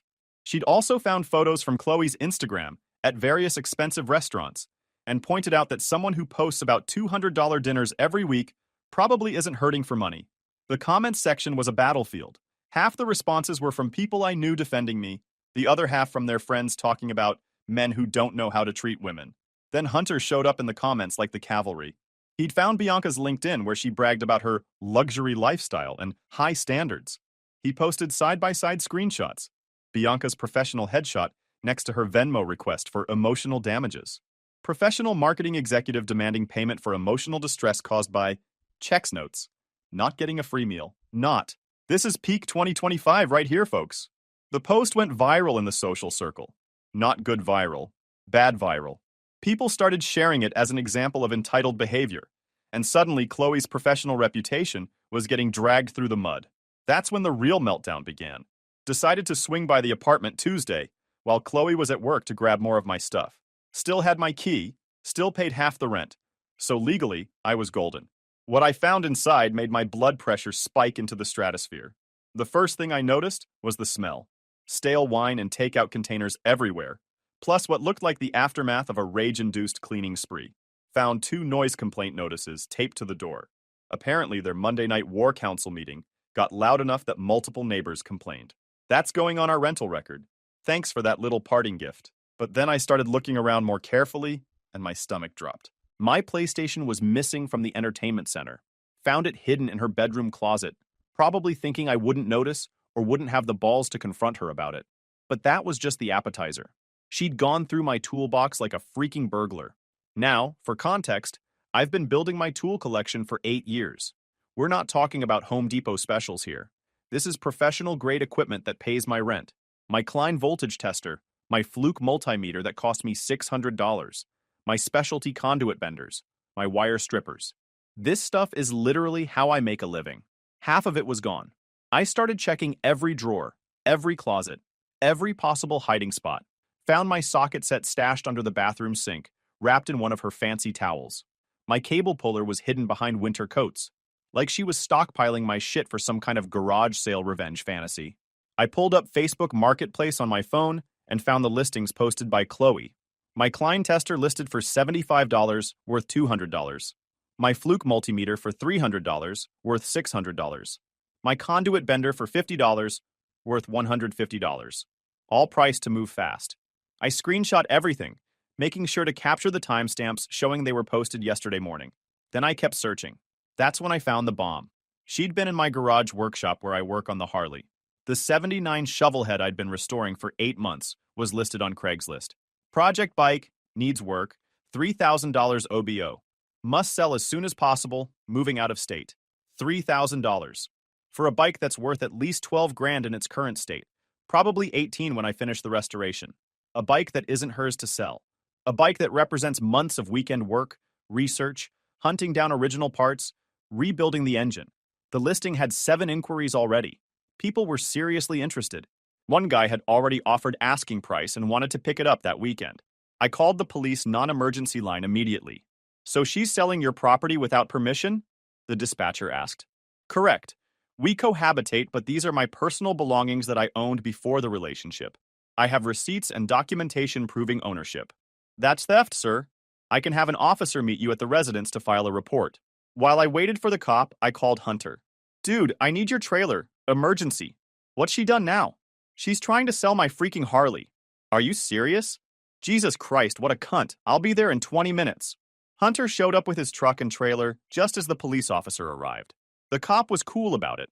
Explained that while property disputes between cohabitants get complicated, selling someone else's stuff without permission is definitely theft, especially when I had clear documentation of ownership. Document everything, he advised. Keep screenshots of those listings. This is enough for charges if you decide to press them. We loaded up the shovel head along with every tool that hadn't been sold yet. Got everything valuable secured at Hunter's place before Chloe came home. My phone rang while the cop was still taking notes. Mr. Wayne, the landlord. Alan, I need to talk to you about the lease. Chloe called saying you abandoned the apartment and wants you removed from the lease. Also, we've had 2 noise complaints this week. Please call me back. I stepped outside to call him back. He'd been my landlord for 3 years. Good guy, never had problems before this week. She made it sound like you'd been gone for weeks, he said. I've been gone 4 days because of a domestic situation. I'm at the apartment right now with a police officer filing a theft report. Oh, she said you moved out permanently and refused to pay rent.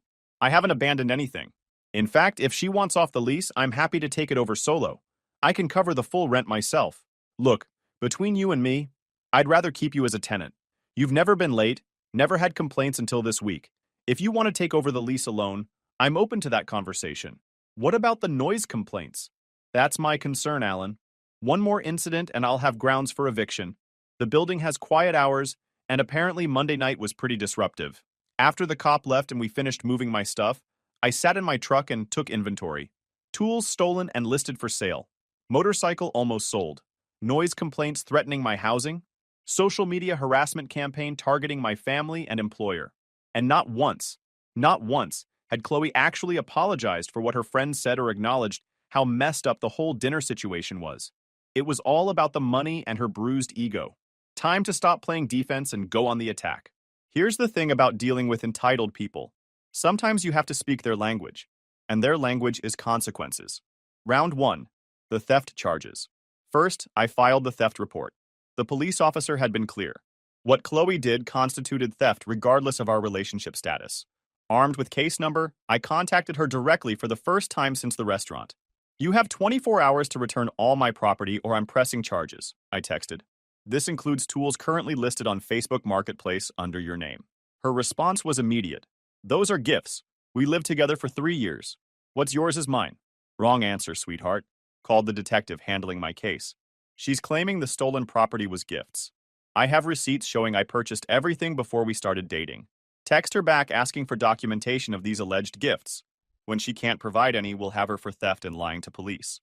I texted, please provide receipts or documentation showing these were gifts. Detective Morrison needs this for his report. Radio silence. Round 2, social media warfare. Meanwhile, Hunter was cooking up something beautiful on the social media front. See, Chloe's Facebook post about me had backfired spectacularly.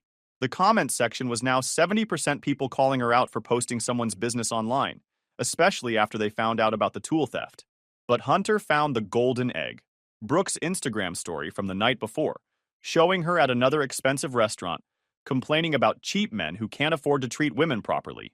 Look at this. Hunter showed me his phone. Posted 8 hours after begging you for money. The freaking audacity. He screenshotted it and posted it as a reply to Chloe's Facebook drama. Interesting how someone who can't afford a $500 dinner can afford a $150 meal the next night. Almost like this isn't about money at all. The post got shared 247 times in Kansas City social media groups.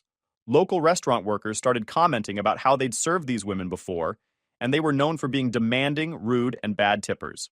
One server from the Capitol Grill actually commented, I was working that night. They were incredibly rude to staff and left 0 tip on a $500 bill. The guy who walked out was the only polite one at the table. Round 3, the inside man. But the real knockout punch came from an unexpected source. Terrell, Bianca's boyfriend. He slid into my DMS. Dude, I saw what happened. Bianca showed me the text they've been sending you. This is screwed up. Want to know something interesting about Bianca's financial situation?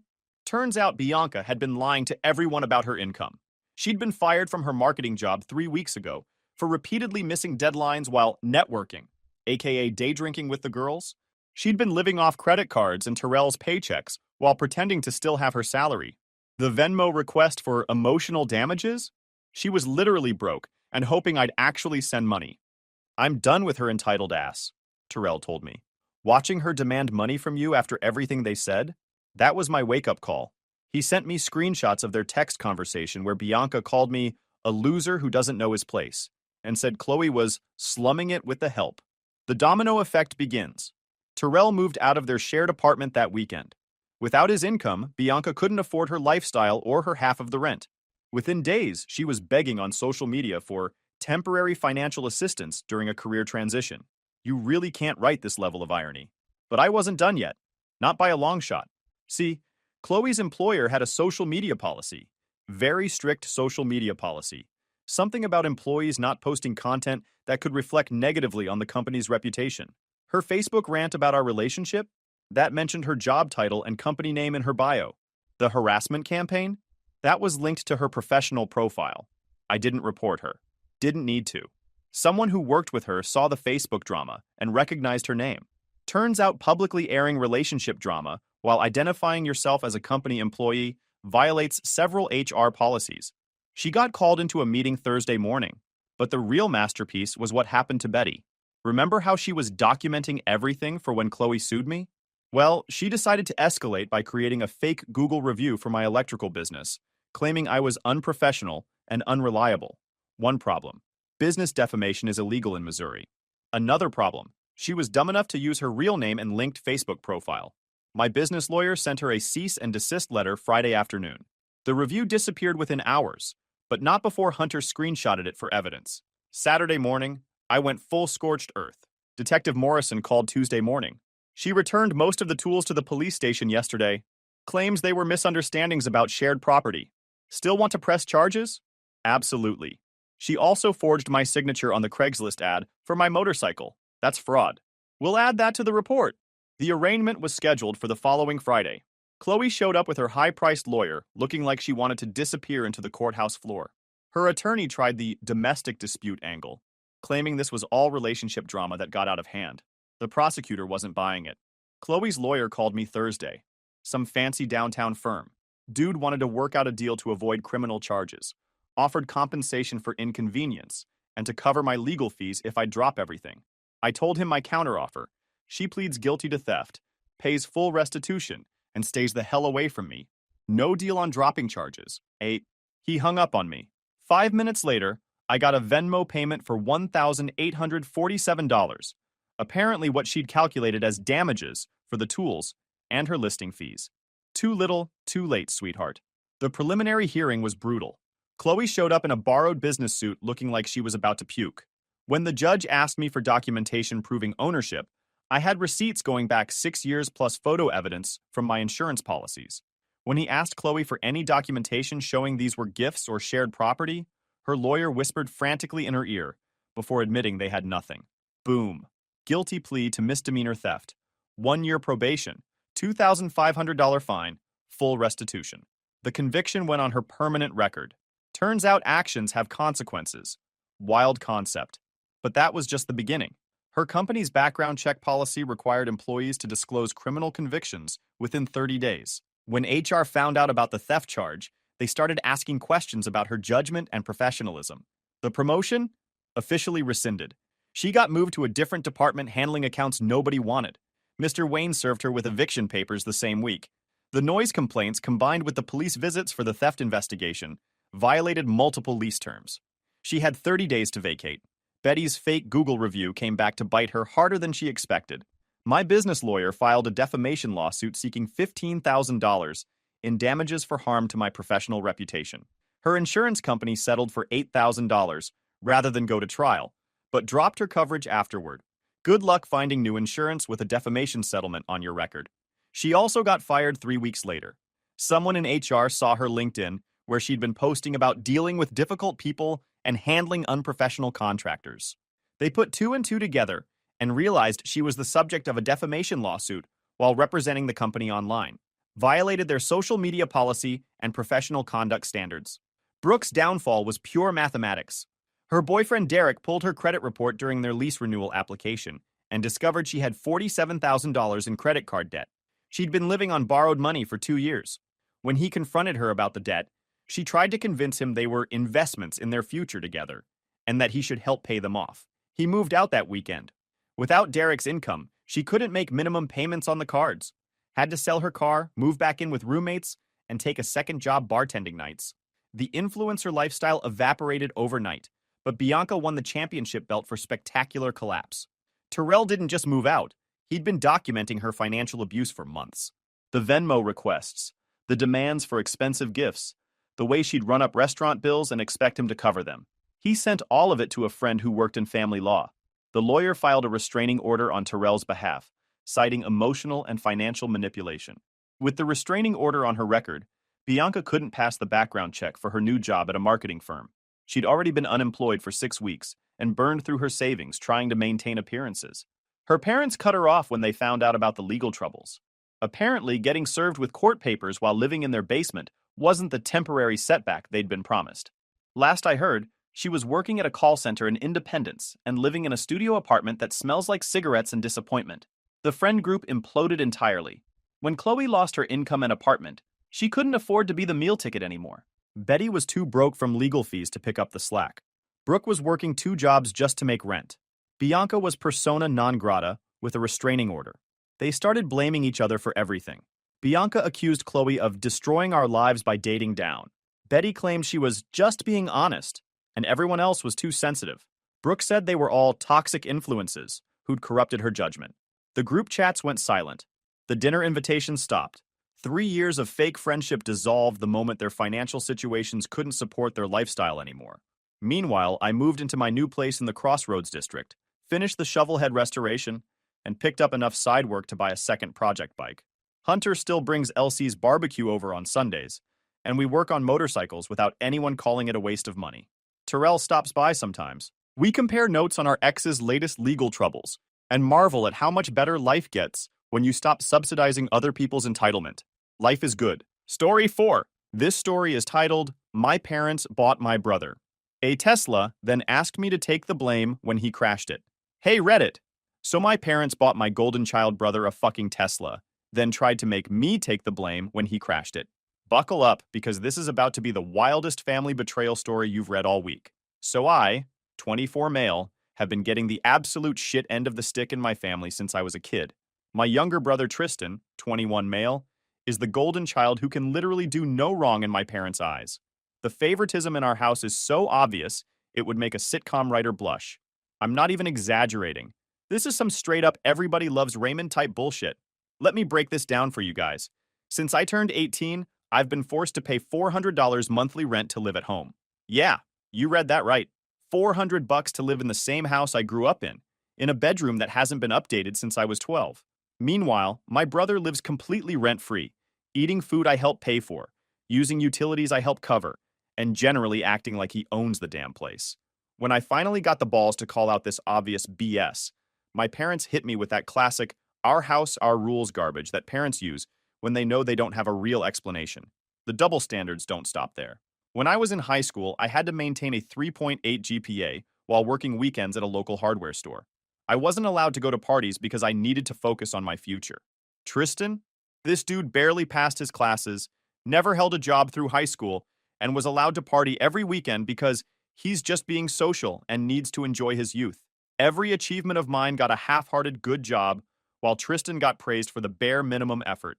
I worked 40-plus hours weekly at this soul-crushing corporate job just to save enough to escape this hellhole. My plan has been to save up enough for a decent apartment and first and last month's rent. But every fucking time I get close to having enough saved up, some mysterious family emergency appears. And guess who's expected to help out? I graduated college 3 years ago. I busted my ass working part-time while taking a full course load, graduated with honors, and had a job lined up within 2 weeks of graduation. My reward for this achievement? A half-assed congrats text and a $50 Applebee's gift card. No party, no celebration dinner, nothing. Just, here's some mediocre chain restaurant food, now keep paying rent. Last month, Tristan finally graduated with a solid 2.4 GPA after 6 years of what I can only assume was professional beer pong training. This dude changed his major 3 times, failed multiple classes that he had to retake, and basically treated college like an extended vacation that occasionally required writing papers. And what did my parents do to celebrate his mediocre achievement? They bought him a fucking Tesla Model 3 Performance. Not the base model, the $60,000 plus version with all the bells and whistles, premium sound system, the works. I still remember the day they gave it to him. We were all standing in the driveway, and my dad hands Tristan this small box. Inside are the keys to this gleaming white Tesla parked across the street. Tristan starts freaking out, jumping around like he just won the lottery, while my mom takes about 500 pictures for Facebook. Then my dad looks at me, noticing my face, and says, I shit you not. Don't be jealous. Your brother deserves this after working so hard. Working hard? At what? Beer pong championships? When I pointed out that I graduated in 4 years with honors while working and got squat, my mom had the audacity to say, well, college was easier for you. Tristan really struggled. Yeah, he struggled to get out of bed before noon and remember which girl he was dating that week. I could go on for hours about the blatant favoritism, but you get the picture. For my entire life, I've been treated like a second-class citizen in my own family. From the second Tristan got that Tesla, it became his entire personality. I'm not even kidding. Dude couldn't go 5 minutes without mentioning his whip or posting Instagram stories of the dashboard.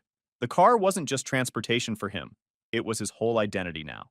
Tesla Bro was born, and it was just as obnoxious as it sounds. Every night, he'd come home at 2 a.m. from whatever bar he was at and rev the engine in the driveway like an absolute tool. Yes, I know Teslas don't actually have engines to rev, but this dipshit would floor the acceleration back and forth in our driveway, making that electric whirring noise at full volume. He'd wake up the whole neighborhood, because apparently sleep is only for peasants who don't own electric cars that daddy bought them. The kid drove like he was auditioning for Fast and Furious 27, Electric Boogaloo, speeding down residential streets where kids play, doing donuts in grocery store parking lots, and filming those TikToks where people pretend to sleep while their Tesla is on autopilot. Every time I pointed out that maybe, just maybe, treating public roads like his personal racetrack wasn't the best idea, he'd just smirk and tell me to stop being such a buzzkill, bro. I even watched him drive drunk repeatedly. This wasn't just being a douche. This was actively dangerous to everyone around him. I offered to be his DD multiple times or call him an Uber, but nope. The car practically drives itself, bro.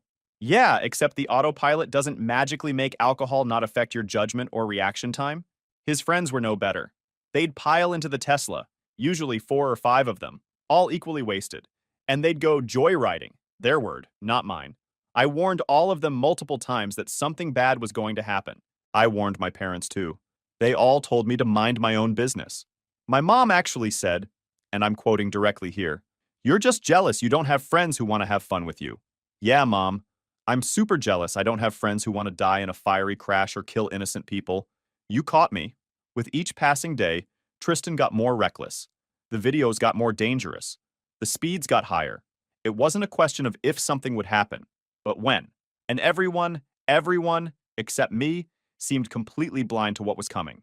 But then, the inevitable happened on a Thursday night. I was in my room grinding out some work when I heard my parents' door slam open around 3 a.m. There was frantic whispering in the hallway, followed by my dad's car starting up and speeding away. Found my mom downstairs looking like she'd seen a ghost. When I asked what was going on, she mumbled something about, "Your brother had a little accident with the Tesla," and that my dad went to pick him up. A little accident. That's family code for major fuck-up that we're already planning how to minimize. Around 4:30 a.m., I heard my dad's car pull into the driveway. I went to the front window and saw him practically dragging Tristan up the walkway. He could barely walk, was missing a shoe, and had what looked like dried blood on his forehead. My dad was frantically shushing him as Tristan slur-shouted something about, "Fucking tree came out of nowhere, man." Turns out Golden Boy wrapped his Tesla around a tree after leaving a bar. Shocking, right? Who could have possibly predicted this completely unpredictable event that I had only been warning everyone about for fucking weeks? By some miracle, he wasn't seriously hurt. Just a cut on his forehead and probably some bruises from the airbag. The Tesla, however, was almost wrecked. Front end smashed in, airbags deployed, windshield cracked, the whole 9 yards. They helped him to his room, like he was a toddler who stayed up past bedtime, instead of a grown-ass man who just committed a felony. I didn't get the full story until the next morning. Tristan had been at the Rusty Nail. He got absolutely wasted with his equally brilliant friends, then decided that driving was definitely a great idea. His friends, these stand-up citizens, apparently encouraged this plan, with one of them even filming Tristan doing shots and then twirling his Tesla keys saying, "Let's see what this baby can really do." On the way home, he took a corner way too fast, lost control, jumped the curb, and plowed straight into some poor homeowner's massive oak tree. My dad got there before the police would showed. According to my mom's whispered phone call to my aunt, which I totally eavesdropped on, my dad took care of it with the homeowners. No idea what he promised them, but knowing my dad, it wasn't cheap. He probably wrote them a check on the spot to forget the whole thing. The real mystery was how he convinced them not to follow through with the police. They had the Tesla towed to our garage where it sat like a giant metal middle finger. The front end was completely caved in. The hood crumpled like an accordion. Both airbags had deployed, leaving that weird powder residue everywhere inside. The windshield was a spiderweb of cracks, and one of the front wheels was bent at an angle that definitely wasn't factory standard. It was a $60,000 paperweight now. The garage door stayed closed. 2 days after the crash, my parents called a family meeting in the living room. In the history of family meetings, not once has one ever been called to deliver good news. Nobody ever calls a family meeting to announce, "Hey, we're all going to Disney World." So I walked into the living room. My parents were sitting on the couch with those serious faces people put on when they're about to ask for a kidney. Tristan was slouched in the armchair, scrolling through his phone like this whole thing was a minor inconvenience taking him away from his important TikTok browsing. The bruise on his face had turned a lovely shade of yellow-purple that honestly improved his appearance. My dad cleared his throat and looked at me with that fake serious expression he puts on when he's about to say something completely unreasonable, but wants to make it sound logical and fair. He's got this whole routine, straightens his back, does a little throat clear, clasps his hands together. It's like watching a shitty actor prepare for a scene. Son, he started, we've looked into the damage to Tristan's car. He said this like the Tesla had caught a cold. The insurance won't cover it because he trailed off, looking uncomfortable. Because he was driving drunk? I finished for him. My mom shot me a look that could curdle milk. Don't be dramatic. He'd only had a few drinks. Right, a few drinks that made him unable to walk straight or form coherent sentences when he got home. In my mom's world, anything short of being literally unconscious counts as a few drinks. My dad continued as if I hadn't spoken. The point is, repairs are going to cost around $18,000, and we think it's only fair that we all chip in as a family. I actually laughed out loud, thinking it was a joke. Then I realized they were fucking serious. They had the audacity, the absolute brass balls, to ask me to help pay for repairs on a car that I don't own, don't drive, and that was damaged because he decided to drive drunk and crash it. I couldn't believe what I was hearing. You want me to help pay for repairs on a car that I don't own, don't drive, and that was damaged because he decided to drive drunk? I repeated, just to make sure I wasn't having a stroke and hallucinating this conversation. We're a family, my mom said, as if that explained everything. And you're the only one with significant savings right now? Ah, there it was. They knew I had been saving to move out, and they saw it as a convenient pot of money to fix their golden child's mistake. My savings wasn't for my future. It was just an emergency fund for Tristan's fuck-ups. Got it. How much are you expecting me to chip in? I asked, making air quotes around chip in, because we all knew that was code for pay for most of it. My dad had the decency to look slightly uncomfortable. Well, your mother and I can put in about $3,000 from our emergency fund. Tristan has about $500 saved up. Lowell. Of course, Tristan only had $500 to his name, despite never paying rent or bills. That money was probably earmarked for weed and whatever overpriced streetwear brand he was into that month. So you want me to pay the other $14,500? I finished for him. It wasn't a question. My dad nodded, like he was relieved I understood. We'll figure out a payment plan. Maybe $1,000 a month until it's paid off. We know you've been saving up. Tristan finally looked up from his phone at this point, and all he said was, "It's not like you need a fancy apartment anyway. You're always working." The audacity of this kid could power a small city. He crashes his Tesla that I warned him not to drive drunk, and now he's giving me financial advice on how I should spend my hard-earned money? The money I earned while working 2 jobs and paying rent to my own parents? That's when I lost it. I laughed again, but it wasn't a happy laugh. It was the kind of laugh you do when something is so absurd you can't even be properly angry about it anymore. I'm not giving you a single cent for this, I said, looking each of them in the eye. Tristan crashed the car because he was driving drunk, and he should be grateful he's not sharing a cell with some guy named Bubba right now. This is his problem, not mine. My parents looked at me like I just suggested we sacrifice the family dog. After everything we've done for you, my mother began, her voice trembling in that manipulative way she's perfected over the years. The Guilt Trip Express was leaving the station. What have you done for me exactly? I asked. Made me pay rent while he lives free? Given him a Tesla while I drive a car that's older than his driver's license? Constantly dismissed my accomplishments while celebrating his mediocrity? Please elaborate on all you've done for me that justifies me paying for his drunk driving accident. My dad's face turned that special shade of red that only appears when someone challenges his authority. You will contribute to fixing your brother's car. End of discussion. I stood up, surprising even myself with how calm I felt. No, I won't. End of my discussion. The looks on their faces were priceless. They were so used to me giving in, to me being the responsible one who sacrifices for the family, that they couldn't process this new version of me who wasn't rolling over. You're being selfish, my mom said, pulling out the ultimate weapon in her arsenal. No, I'm being realistic, I replied. Tristan chose to drive drunk. He chose to crash the car. Means he can deal with the consequences for once in his life. I walked out of the living room and went back to my room, ignoring their calls to come back and discuss this like adults. The irony of them suddenly wanting an adult discussion was not lost on me. As I closed my bedroom door, I heard Tristan ask, "So does this mean I'm not getting the car fixed?" Always focused on his goals, that kid. I had no idea what they'd do next, but I knew one thing for certain. This was far from over. In my family, no isn't considered a complete answer. It's just an invitation to find more creative ways to get what they want. The next few days were tense as fuck. My parents barely spoke to me, except to ask if I'd reconsidered their generous offer to let me pay for Tristan's fuck up. I kept my answers short and to the point. No. This led to a lot of heavy sighs, slammed doors, and my mom doing that passive-aggressive thing where she talks about me in the third person while I'm literally in the same room. Some people just don't understand family loyalty, she'd say to no one in particular, while I was eating breakfast 3 feet away from her. Real subtle, Mom. I caught them whispering a few times, huddled around the kitchen table with papers spread out. They'd go quiet when I walked in. Never a good sign in my family. Anytime people stop talking when you enter a room, you can bet your ass they're talking about you, and not in a we're planning his surprise party kind of way. Friday night, I came home from work to find my dad on the phone with someone from the insurance company. He was in his professional voice, the one he uses when he's trying to convince people he's not full of shit. I caught phrases like comprehensive coverage and vandalism claim before he saw me and took the call into his office. Vandalism claim? That was new. Last I checked, drunk driving into a tree wasn't considered vandalism unless the tree pressed charges. I figured they were grasping at straws, trying to find some loophole to get the insurance to pay. Good luck with that.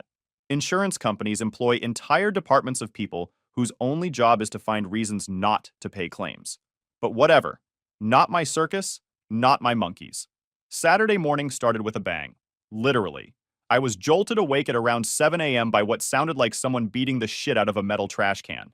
I stumbled out of bed and looked out my window, which overlooks our driveway, but couldn't see anything unusual. The noise had stopped. I figured it was just the garbage collectors being extra aggressive and went back to bed. About an hour later, all hell broke loose. I woke up to shouting coming from the garage. I threw on some sweats and went downstairs to find Tristan standing in the open garage, my parents behind him, all three staring at the Tesla. The car was even more wrecked than before. And I don't mean a little more damaged. I mean it looked like the Hulk had a personal vendetta against it. The windshield was completely shattered, all the windows were broken, and there were massive dents in the doors and hood. The side mirrors were dangling by wires, and one of the headlights was just gone. It was almost impressive how thoroughly destroyed it was. What the hell happened? I asked, genuinely confused. The car had been fucked up from the crash, sure, but this was next-level destruction. Tristan spun around, his face red with what looked like practiced rage. Like you don't know. You did this. I actually laughed. The fuck? I was asleep all night. I didn't touch your car. My dad held up something, a baseball bat from my high school days that I kept in my closet as a memento from when I played. Then why was this in the bushes outside? My dad asked, his voice doing that fake calm thing that means he's actually super pissed. I said I had no idea, but my mom cut me off. Don't lie to us. It was my bat that I'd owned for years, but I hadn't touched it in months. It lived in the back of my closet along with other high school sports stuff I never used anymore. We've already called the insurance company, my dad said smugly. They're sending an investigator on Monday. We told them someone vandalized the car out of jealousy. That's when it clicked. Tristan must have taken my bat and further damaged his already wrecked Tesla, then planted the bat to frame me. The insurance wouldn't pay for the drunk driving accident, but vandalism? That might be covered. And bonus points for getting revenge on Big Bro who wouldn't pay for his mistake. Now it made sense. I looked at Tristan and saw that little smile he was trying hard to hide. This wasn't just him being a spoiled brat. This was actual malice. He deliberately set me up, and my parents were in on it. You're seriously going to frame me for this? I asked, looking straight at Tristan. He smirked. Who do you think they'll believe? The straight A student with a bright future or the jealous older brother who still lives at home and complains about everything? My parents stood behind him, arms crossed, a united front against me. They'd already chosen their side, as they always did. It didn't matter that what they were doing was literally insurance fraud, a felony. It didn't matter that they were willing to let me take the blame for something I didn't do. All that mattered was protecting their golden child. This is bullshit, and you know it, I said, surprisingly calm considering the circumstances. I didn't touch the car. I was asleep all night, my mom scoffed. We heard you leave your room around 2 a.m. The neighbor's security camera probably caught you too. Now that was interesting. We didn't have neighbors with security cameras, at least none that would capture our driveway or garage. They were bluffing, which meant they knew exactly what had happened because they had helped plan it. Or at the very least, they knew Tristan did it and were covering for him. So let me get this straight, I said, crossing my arms. You want me to either pay $14,500 for repairs to a car I don't own, or you'll frame me for vandalizing it to commit insurance fraud? Those are my options." My dad's face flushed. "Nobody's framing anyone. We know you did this because you're angry about the money." I went back to my room without another word. There was no point arguing with them. They'd already decided their version of reality. I closed my door, sat on my bed, and tried to think. This had escalated from typical family bullshit to actual criminal behavior real quick. I grabbed my phone and called my boss, asking for an emergency day off on Monday. No way was I leaving my defense in my family's hands when the insurance investigator showed up. I needed to be there to tell my side of the story. As I hung up, I realized something that made my stomach drop. My parents had just shown me exactly how far they were willing to go to protect Tristan. They would frame their son. They would lie to authorities. Which made me wonder, what the hell had they covered up for him in the past that I didn't even know about? The insurance investigator showed up Monday morning at exactly 9 a.m. The guy's name was Mac. I've seen this shit before. He wore a wrinkled button-down tucked into khakis and carried a tablet and a camera. My dad tried to tell me to go to work and that they would handle everything, but I just stared at him until he backed down. Funny how quickly his authority crumbled when I didn't immediately roll over. My parents did their best June and Ward Cleaver impression when Mac arrived. Tristan slouched nearby, looking appropriately victimized, occasionally touching the bruise on his face for dramatic effect. Mac was polite, but all business. He went straight to the garage to examine the Tesla, taking dozens of photos from every angle. He spent a long time looking at the front-end damage versus the new damage, which made me hope he might notice the obvious. This car had been in two very different incidents. After examining the car, Mac asked to speak with each of us separately. My parents went first, together. They were in there for about 30 minutes. Then Tristan went in for his interview, which lasted maybe 15 minutes. I could hear him raising his voice at one point, probably for dramatic effect. When it was my turn, I sat down across from Mac at our kitchen table, where he had set up his laptop and some papers. He looked at me and said he had some questions about my whereabouts on Friday night and early Saturday morning. I told him the truth. I was home, in bed, asleep. I had come home from work around 6 p.m., made a sandwich, played some Xbox, and went to bed around 11. I didn't leave my room until I heard the commotion in the garage the next morning. Mac nodded, making notes. Then he asked me point blank if I had anything to do with the damage to the Tesla. "No," I said, looking him straight in the eye. "And here's what you need to know that they probably didn't tell you. That car was already significantly damaged before this so-called vandalism happened." He raised his eyebrows, the most emotion he'd shown so far. I explained everything. The Tesla was a gift to Tristan for his mediocre graduation. He'd been driving it recklessly since he got it. I told Mac about the drunk driving, the speeding, the TikTok videos. Then I got to the crash, how Tristan had wrapped it around a tree while driving drunk about a week ago, and my parents had somehow managed to avoid police involvement. "Check the airbags," I told him. "They've already been deployed from the initial crash. Look at the front-end damage versus the new damage. It's clearly different. The front-end damage is from impact with a tree. The rest is from, well, not from me." I also told him about my parents' attempt to get me to pay $14,500 for repairs, and how the vandalism mysteriously happened right after I refused. Mac wrote everything down without showing much reaction. Then he asked if there was anyone who could verify I was in my room all night. "No," I admitted. "I live with my parents and Tristan, but I did order a pizza around 9:30 p.m. on Friday, and I was playing Xbox Live with friends until about 11. They can confirm I was online." He nodded and made more notes. Then he surprised me by asking, "Do any of your neighbors have security cameras?" "Not that would cover our garage or driveway," I said. "The Johnsons across the street have a doorbell camera, but it only sees their porch." He wrote something down. Then he thanked me and said he'd be in touch with the family soon. As we walked back to the living room, I could feel my parents and Tristan staring daggers at me. They knew I hadn't stuck to their script.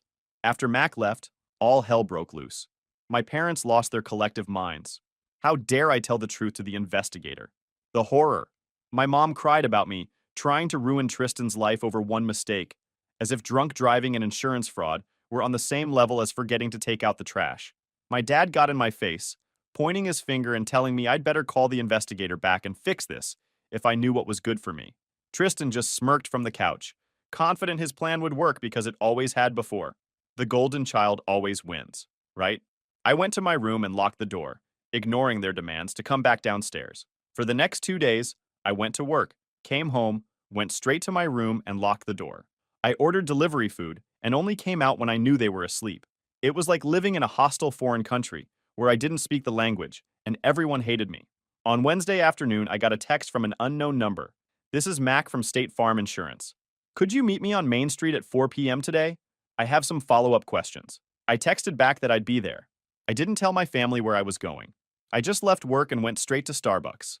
Mac was already there, sitting at a corner table with his laptop and a stack of papers. He motioned for me to sit down.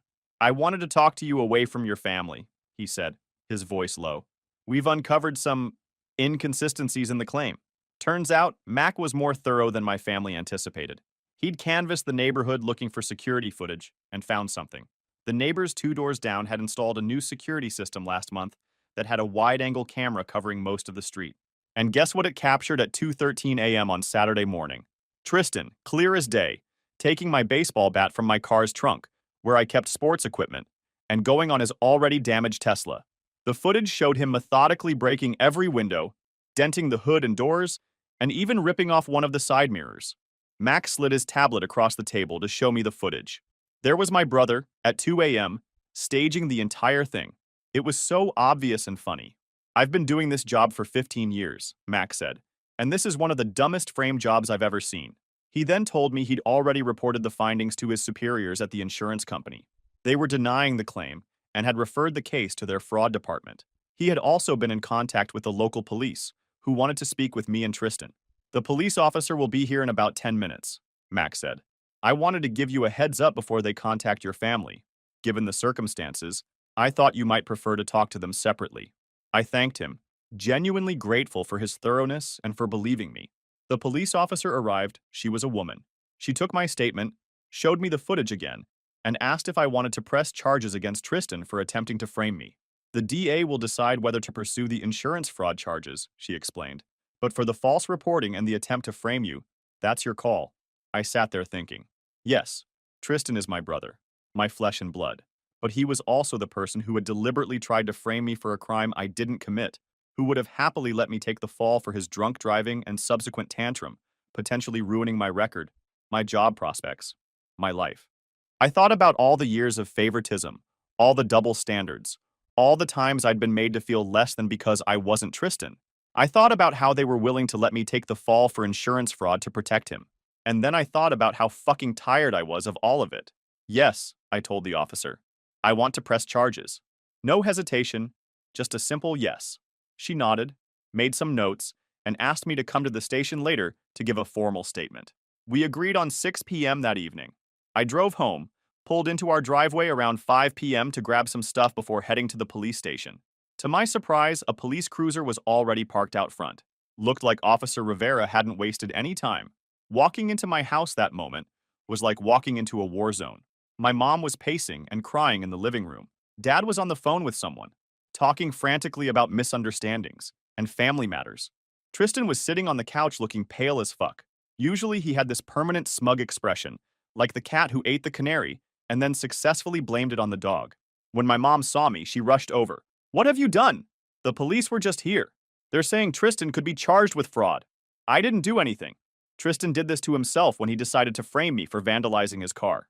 My dad hung up his phone and stormed over. "This is ridiculous. We can handle this as a family.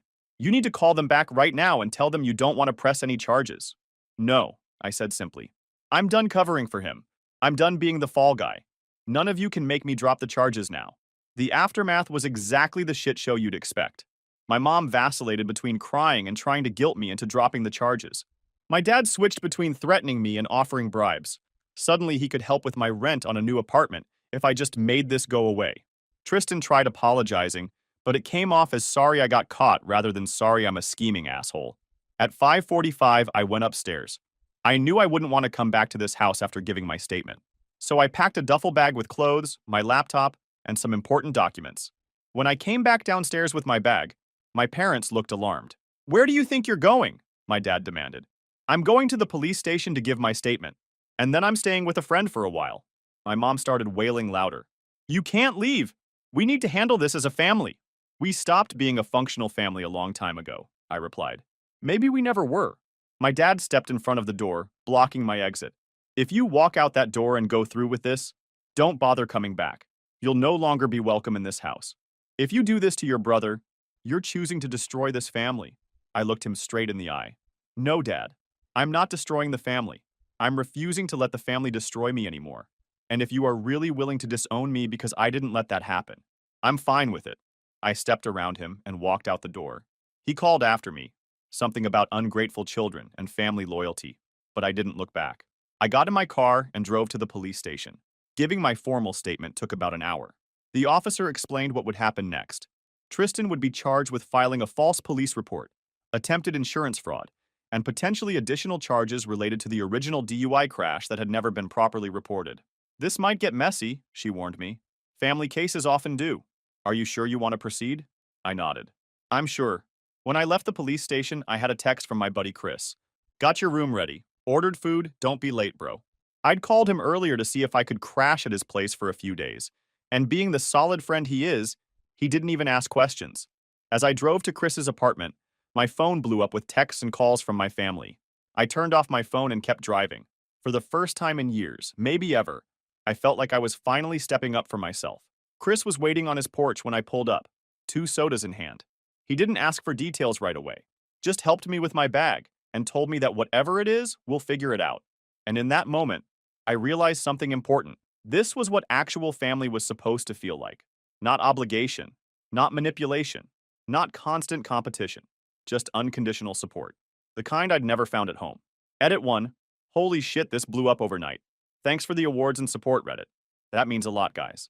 Edit 2. For everyone asking for an update. Stay tuned, it's coming soon. LOL, that kinda rhymed. Update. Hey, Reddit. It's been a while since my last post, and a lot of you have been DMing me asking for an update on the whole Tesla bro situation. So here goes. It's been 6 months since I walked out of my parents' house with a duffel bag and a newfound backbone. Best fucking decision I ever made. I crashed with Chris for a few weeks, then found my own place. Nothing fancy, just a 1-bedroom apartment where nobody asks me to fix their problems. Tristan's case moved quickly. The evidence was overwhelming. Security footage, blood alcohol level from the hospital the night of the crash, which my parents tried to hide, and the insurance investigator's report. He ended up pleading guilty to all charges and got 6 months in county jail, 3 years probation, a massive fine, and lost his license for 5 years. My parents weren't charged, but got hit with hefty fines for their role in the insurance fraud. Between legal fees, fines, and still owing payments on a totaled Tesla, they're basically broke. As for me, I got a promotion at work. Amazing what you can accomplish when you're not constantly dealing with family drama, and I'm taking night classes for an MBA. Life is actually pretty good. Now for the update you've all been waiting for. Last month, the texts and calls started rolling in again. First from my mom, then my dad, and finally even Tristan, using his jail-approved phone time. They all had the same message, just delivered differently. They need money. Mom went with the classic guilt approach. We're about to lose the house. After all we've done for you, how can you abandon us now? Dad tried his usual intimidation. You owe this family. Man up and help us out. Tristan actually apologized first, saying jail had changed him, and he sees things differently now, before asking for commissary money. You know what was really funny? Last week when my parents showed up at my apartment, Yoon announced. No idea how they got my address. Probably through some mutual family friend. There they were, standing outside my door looking significantly pathetic. Both of them had that desperate look. They had a whole pitch prepared. They were selling the house but needed money to transition. The bank accounts were frozen. Dad lost his job after the scandal. Mom's anxiety was acting up. Wouldn't I please help my family in their time of need? I listened to the whole thing without interrupting, watching them spin their sob story with their dramatic performance. When they finally finished, I just stared at them for a solid 10 seconds before asking, "Sorry, I must have missed something in your little presentation. Could you remind me which part of trying to frame me entitles you to my financial support?" Mom's face crumpled like she'd been slapped. Dad stood there speechless. For once in their lives, they had no script ready. The roles were reversed, and they clearly had no idea how to play the part of people who weren't in control. But they weren't in their house anymore where they made all the rules. They were at my door, and I held all the fucking cards. I told them I'd think about it, and closed the door. I did think about it, for about 5 seconds before sending a text. The answer is no. Don't contact me again. Dad replied with threats, Mom with emotional manipulation, Tristan with promises to change. I blocked all their numbers. Some people might think that's harsh. Maybe it is. But after 24 years of being the scapegoat, I'm finally putting myself first. They're adults who made their choices, just like I'm making mine now. So that's it for now, Redditors. Thanks for sticking around through this whole clusterfuck. You guys are the best. I'll update you if anything else happens. So peace out for now, folks. Edit 1. For those wondering about pressing charges against my parents too, the DA decided there wasn't enough evidence to prove they knew about Tristan's plan beforehand. Personally, I think they knew, but whatever.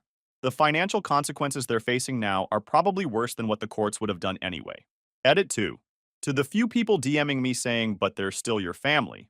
Oh, come on. Being related by blood doesn't give someone the right to frame you for felonies. That's not how family works. That's how prison gangs works. Story 5.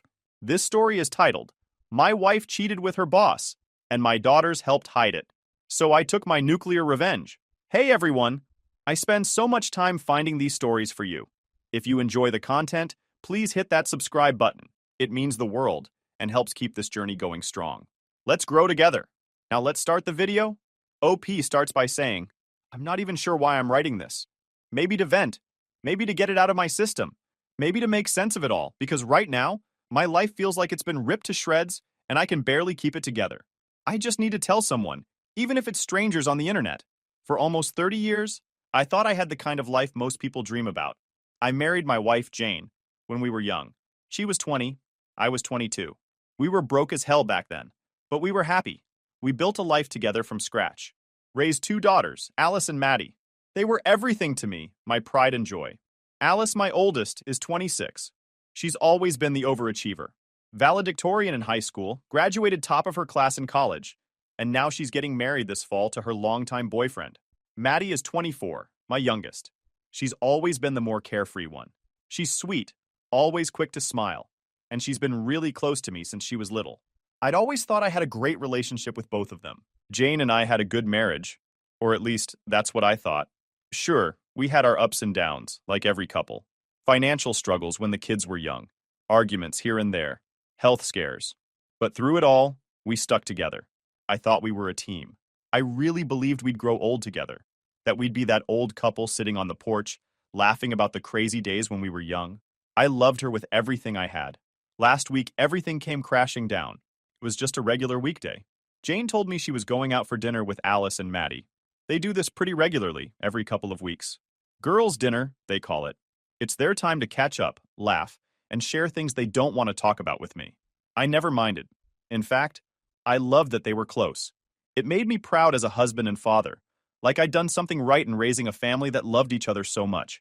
That night, Jane was getting ready upstairs.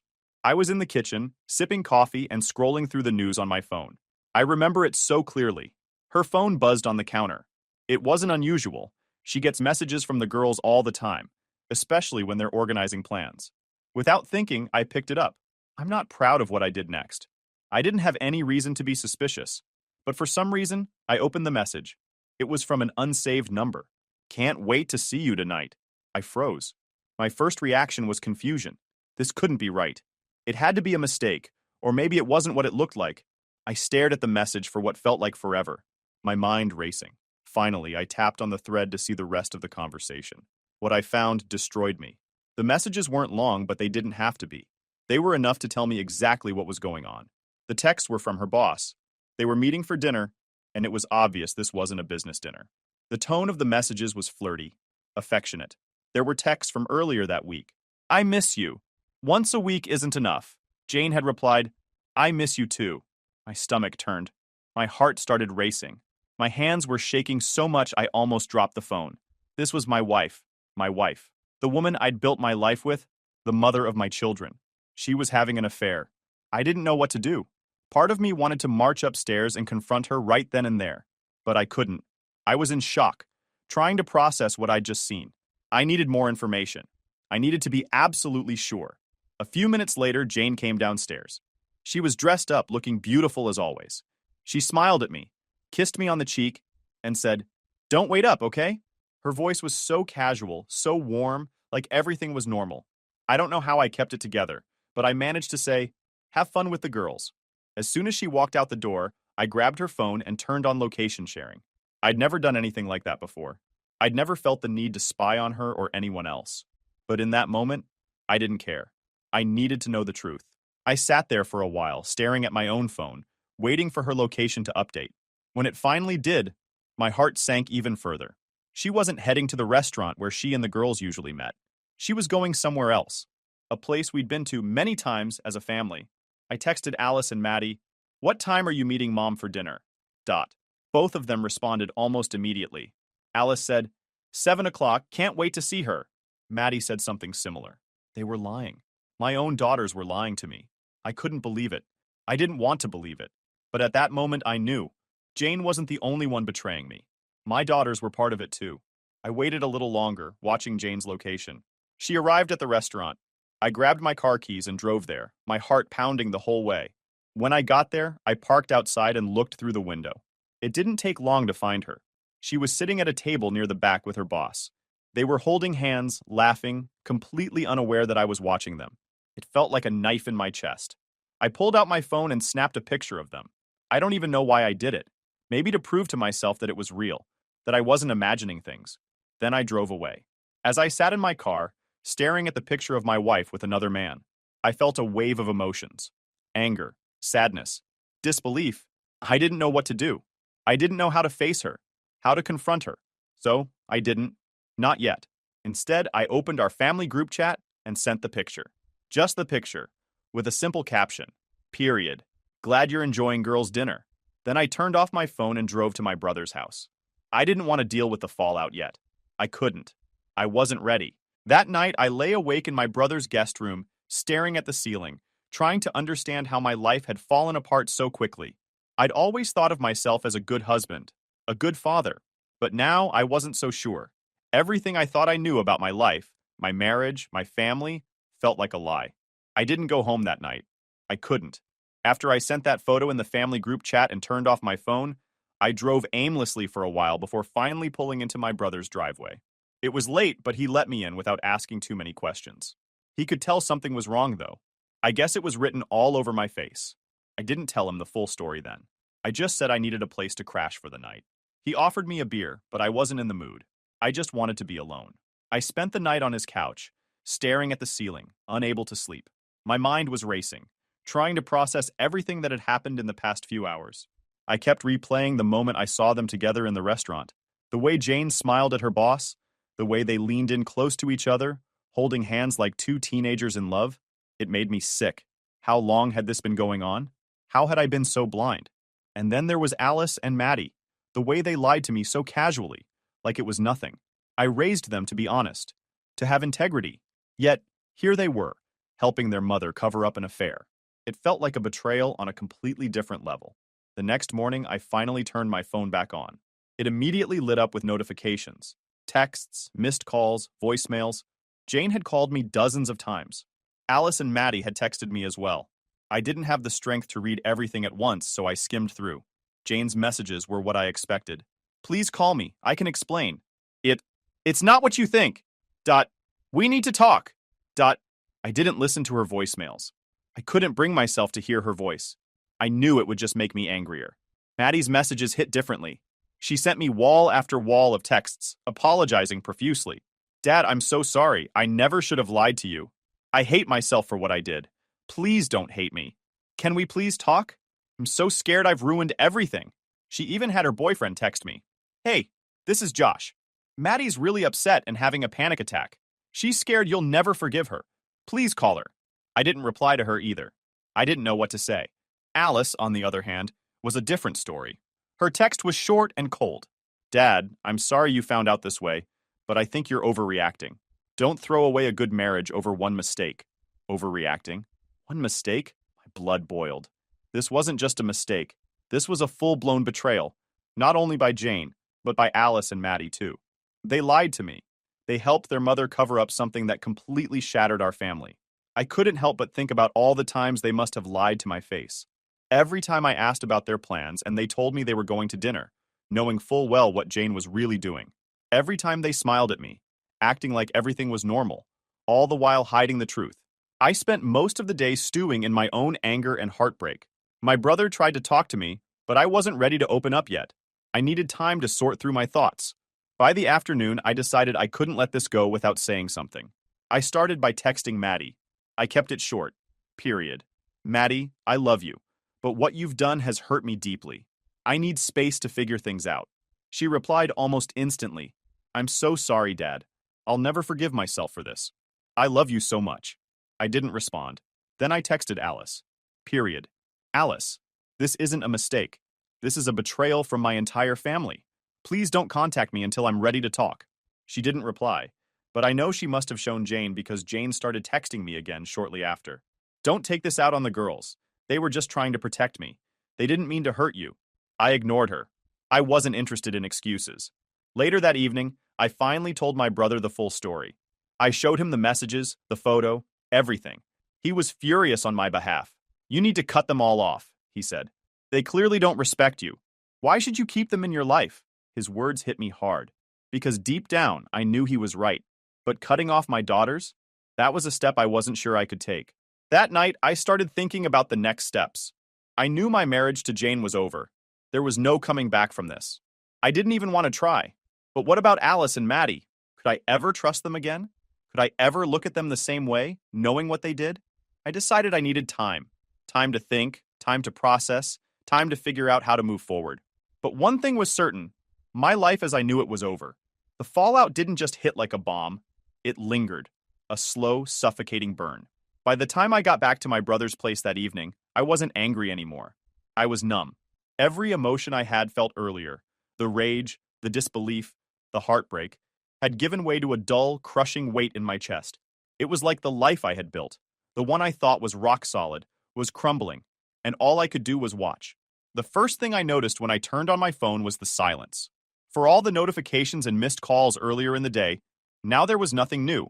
No more frantic texts from Maddie, no follow-ups from Alice, no voice messages from Jane. It was like they realized I wasn't going to respond and gave up. Or maybe they were regrouping. Who knows?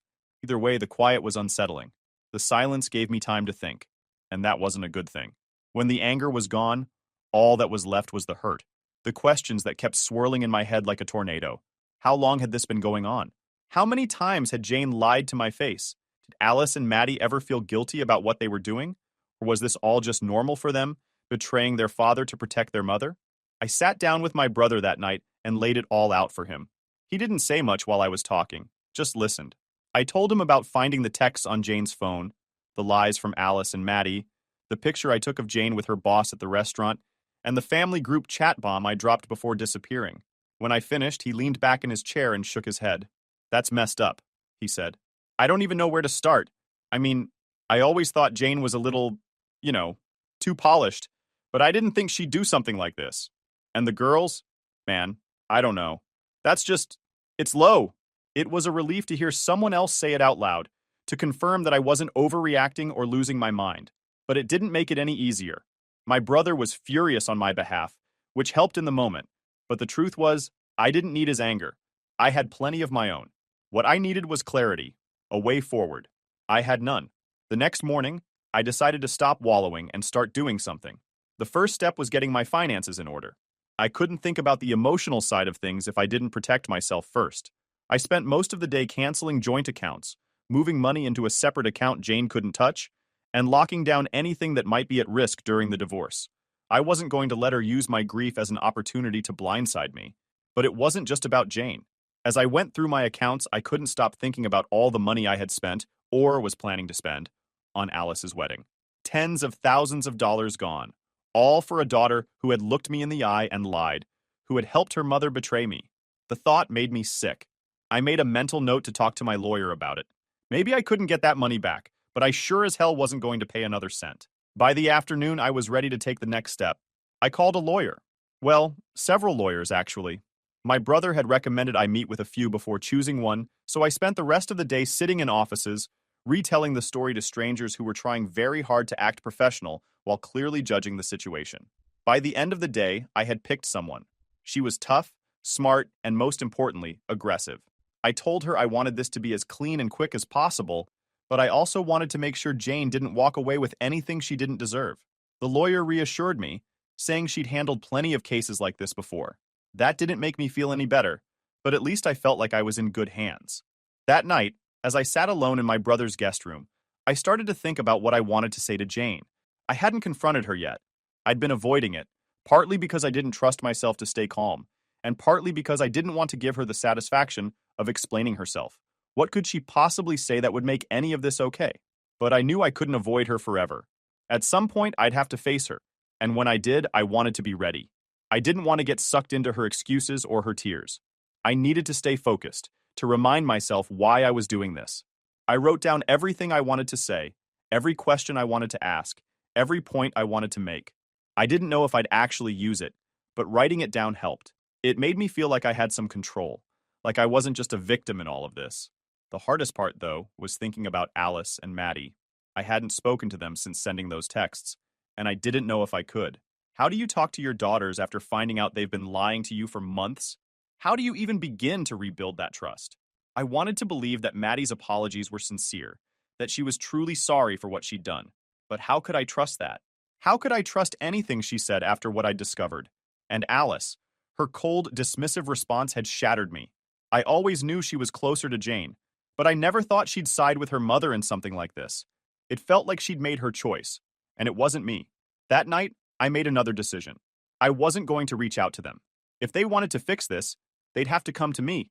I wasn't going to chase after them, begging for their forgiveness or their explanations. They made their choices, and now they'd have to live with the consequences. As I lay in bed, staring at the ceiling again, I felt a strange sense of calm. For the first time since discovering the affair, I didn't feel completely lost. I had a plan. It wasn't much, and it wouldn't fix everything, but it was a start. I was done being the victim. From now on, I was going to take control. After 2 days of sitting in my brother's guest room, dodging calls and sorting through my emotions, I decided it was time to face Jane. Avoiding her wasn't going to change anything, and I had things I needed to say, things she needed to hear. I texted her late that night. "We need to talk. Tomorrow at 10 a.m. at the house." She responded almost immediately. "I'll be there. Please just let me explain." Explain? What was there to explain? I wasn't interested in excuses or half-hearted justifications, but I didn't reply. I figured I'd save it for when we were face to face. The next morning, I got up early and drove to our house. As soon as I walked through the door, I was hit with a wave of nostalgia and bitterness. This was our home, the place where we'd built a life, raised our kids, celebrated birthdays, anniversaries, and holidays. Now it felt hollow, like everything good that had happened here was tainted. Jane showed up right on time. She walked in nervously, her eyes red and puffy like she'd been crying for days. She was holding her phone in one hand like it was a shield, and I noticed she wasn't wearing her wedding ring. That detail stung more than it should have. "Thanks for agreeing to meet," she said softly, standing just inside the door like she was afraid to come any closer. "Don't thank me," I said. My voice came out colder than I expected. "I'm not here to make things easier for you." That set the tone for the conversation.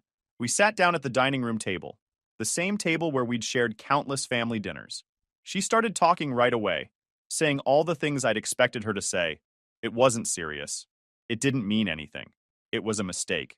She kept repeating herself, cycling through the same tired lines, like if she said them enough, they'd start to sound believable. "Stop," I said finally, cutting her off. "I don't want to hear excuses. I want answers." She looked at me, confused. "What do you mean? How long?" I asked. She hesitated. "A few months. Try again." Her face crumpled and she whispered, "Almost a year." I clenched my fists under the table, trying to keep my anger in check. A year. An entire year of lies. How many times had she smiled at me, kissed me, told me she loved me, all while sneaking around behind my back? "And the girls?" I asked. "How long have they known?" Jane winced, her eyes darting away. "Not the whole time. I told them a couple of months ago. I didn't mean to drag them into it, but you did," I interrupted. "You made them part of your lies. Do you have any idea what that's done to me?" She started crying then, full-on sobbing. "I didn't mean for any of this to happen. I never wanted to hurt you, but I was so unhappy and—" "Unhappy?" I snapped. My voice echoed in the empty house. "You were unhappy, so you decided to blow up our family? You were unhappy, so you cheated on me and dragged our daughters into your mess? Do you have any idea what you've done, Jane?" She didn't answer. She just sat there, crying into her hands. And for the first time, I didn't feel sorry for her. "You've ruined everything," I said quietly. "Not just our marriage, but my relationship with Alice and Maddie. How am I supposed to trust them after this? How am I supposed to look at them and not see this betrayal?" "I didn't want them to lie to you," she whispered. I didn't want any of this. Then why did you do it? I asked.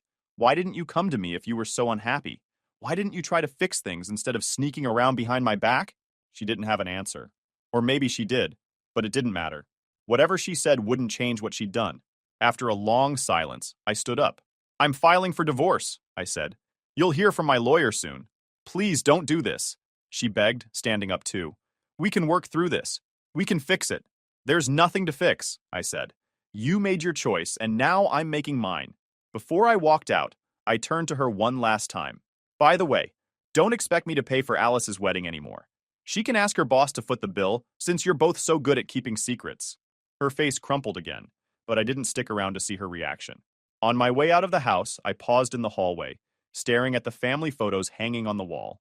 There we were, me, Jane, Alice, and Maddie, smiling like the perfect family. I used to love those photos. Now they felt like a cruel joke. I grabbed the nearest one, a picture of us at Alice's high school graduation, and smashed it against the wall.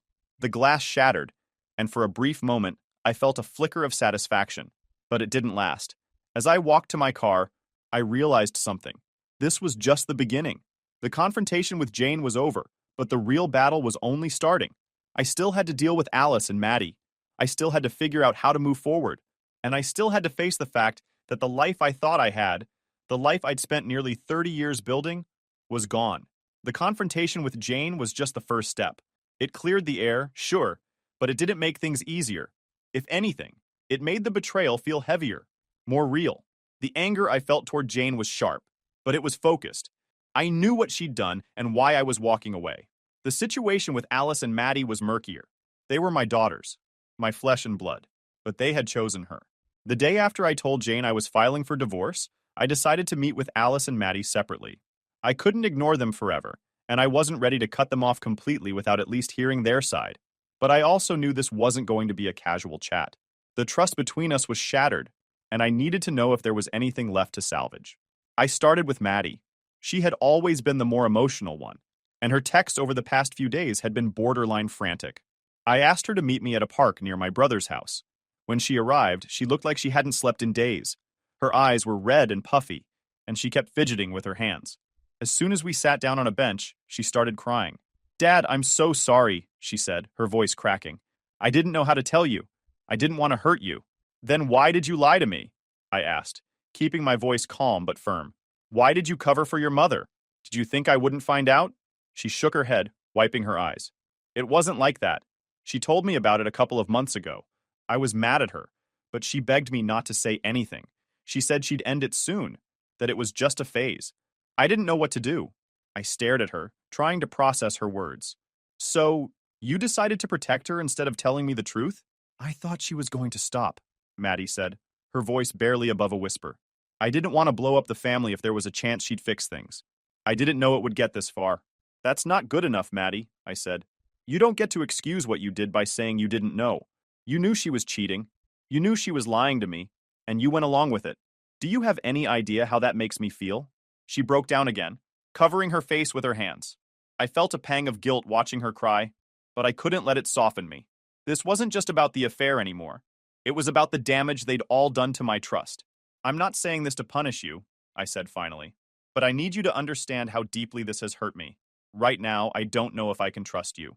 I don't know if I'll ever be able to trust you the way I used to." Maddie nodded, her shoulders shaking. "I'll do anything to fix this, Dad. Anything. Just tell me what to do." I didn't have an answer for her. I told her I needed time, and left. My meeting with Alice was a completely different story. I asked her to meet me at a coffee shop, thinking it would be better to talk in a neutral space. She showed up 10 minutes late, looking polished and composed, as if nothing had happened. That alone rubbed me the wrong way. "Thanks for meeting me," she said as she sat down. I didn't waste any time. "Alice, why didn't you tell me about your mother's affair?" She sighed, leaning back in her chair. "Dad, I didn't want to get involved. It's between you and Mom. I thought it was better to stay out of it." "Stay out of it?" I repeated, my voice rising. "You didn't stay out of it, Alice. You lied to me. You covered for her. That's not staying out of it. That's choosing a side." "I wasn't choosing sides," she said defensively. "I was trying to keep the peace. I didn't want to make things worse." "Worse for who?" I asked. "For me? Or for your mother?" She didn't answer, which told me everything I needed to know. Alice, you're an adult, I said. You're getting married soon. If your fiancé did to you what your mother did to me, would you want everyone around you to lie and protect him? Or would you want someone to stand up and tell you the truth? That's different, she said, looking annoyed. Mom made a mistake. It doesn't mean you have to throw everything away. Her words hit me like a slap in the face. A mistake? Is that what you think this is? It is a mistake, she said firmly. People make mistakes, Dad. You don't have to burn everything to the ground because of one bad choice. One bad choice, I repeated, shaking my head. Do you even hear yourself? This wasn't a bad choice. It was a betrayal. By your mother, by you, by Maddie. And you're sitting here acting like I'm overreacting. I'm not saying that, she said quickly. I just think you're being too harsh. You're hurt, I get that, but you'll regret cutting us out later. We're your family. Family doesn't lie to each other, I said. Family doesn't cover for someone who's tearing everything apart. You and Maddie didn't just lie to me. You broke my trust. And right now, I don't see how I can move past that. She crossed her arms, looking frustrated. So what? You're just going to disown us? Pretend we don't exist? I don't know, I admitted. But I can't pretend like nothing happened. I can't pretend like you didn't betray me. We sat in silence for a few minutes before I finally stood up. I've said what I needed to say, I told her. The rest is up to you. She didn't try to stop me as I walked out. That night, I sat alone in my brother's guest room, thinking about both conversations. Maddie seemed genuinely remorseful, but I wasn't sure if I could ever fully forgive her. Alice, on the other hand, was a different story. Her refusal to acknowledge the seriousness of what she'd done made it clear that she didn't think she was in the wrong. For the first time, I seriously considered cutting them both out of my life. It wasn't a decision I wanted to make, but the thought of trying to rebuild a relationship with people who had betrayed me so deeply felt impossible. That night, I finalized my decision. I called my lawyer the next morning and told her to revise my will. Alice and Maddie were to be removed as beneficiaries. Everything, my savings, my retirement fund, the house, would go to my sister and her kids. They had always been there for me, and I knew they wouldn't betray me like my own daughters had. When I told my brother, he didn't even try to talk me out of it. You're doing the right thing, he said. They made their choices. Now they can live with the consequences. The fallout was immediate. Maddie called me the next day, crying hysterically. Dad, please don't do this, she said. I know I messed up, but I love you. I don't care about the money. I just don't want to lose you. Her words hit me harder than I expected, but I stood my ground. Maddie, I'll always love you, I said. But love doesn't mean I can forget what you did. I need time. Maybe someday we can rebuild our relationship, but right now, I can't have you in my life. She kept crying, but eventually she hung up. Alice, predictably, took a different approach. She sent me a long email accusing me of being petty and vindictive. She said I was punishing her for trying to keep the peace and that I was ruining her wedding over something that had nothing to do with her. I didn't respond. There was no point. Jane tried to intervene too. She sent me an email, her tone polished, carefully constructed. She begged me not to cut the girls out of my will, claiming it wasn't fair to punish them for mistakes she had made. She even had the audacity to suggest that removing them would irreparably damage the family.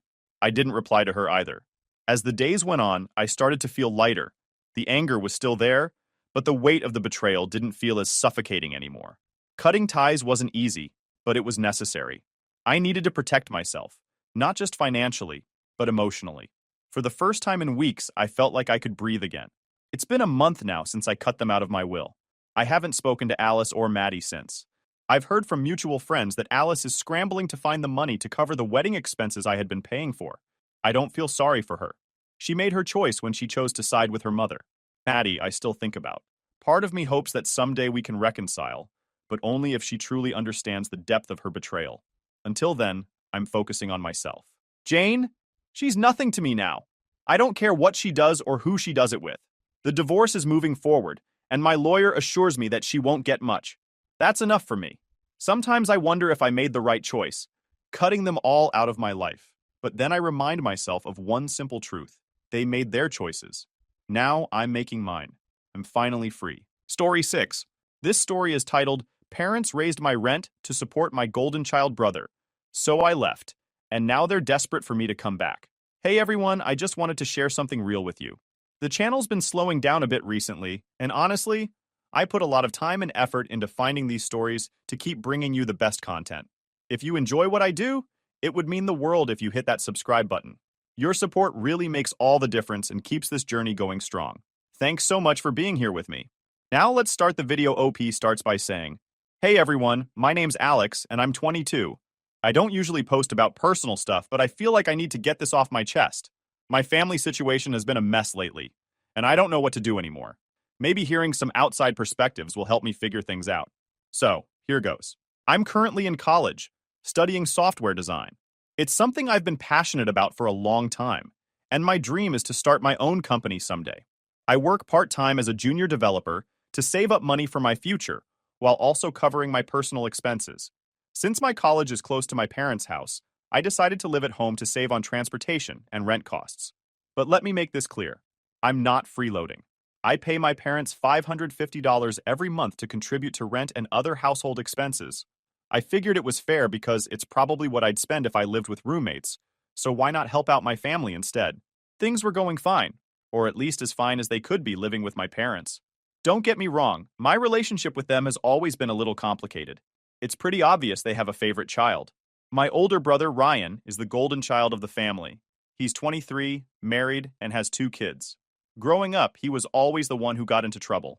Skipping school, getting into fights, breaking curfews, you name it, Ryan did it. But no matter what he did, my parents always had his back. Meanwhile, I've been the one who tries to follow the rules, work hard, and stay out of trouble, yet I never get the same level of support or attention. Anyway, about a year ago, Ryan moved out with his wife and kids after borrowing money from my parents and his in-laws to start a business. He claimed it was this big opportunity in construction, and he even bought a house. I was skeptical, but I figured, hey, maybe this time he's actually serious about taking responsibility. Fast forward to now, and surprise, surprise, he's back. He showed up at my parents' house with his entire family, claiming he just needs to stay for a while until a massive payout from his business comes through. He's talking about millions of dollars and promising to buy our family a mansion in some rich neighborhood once he gets the money. My parents are eating it up like it's gospel, hanging on to every word he says. Here's the problem.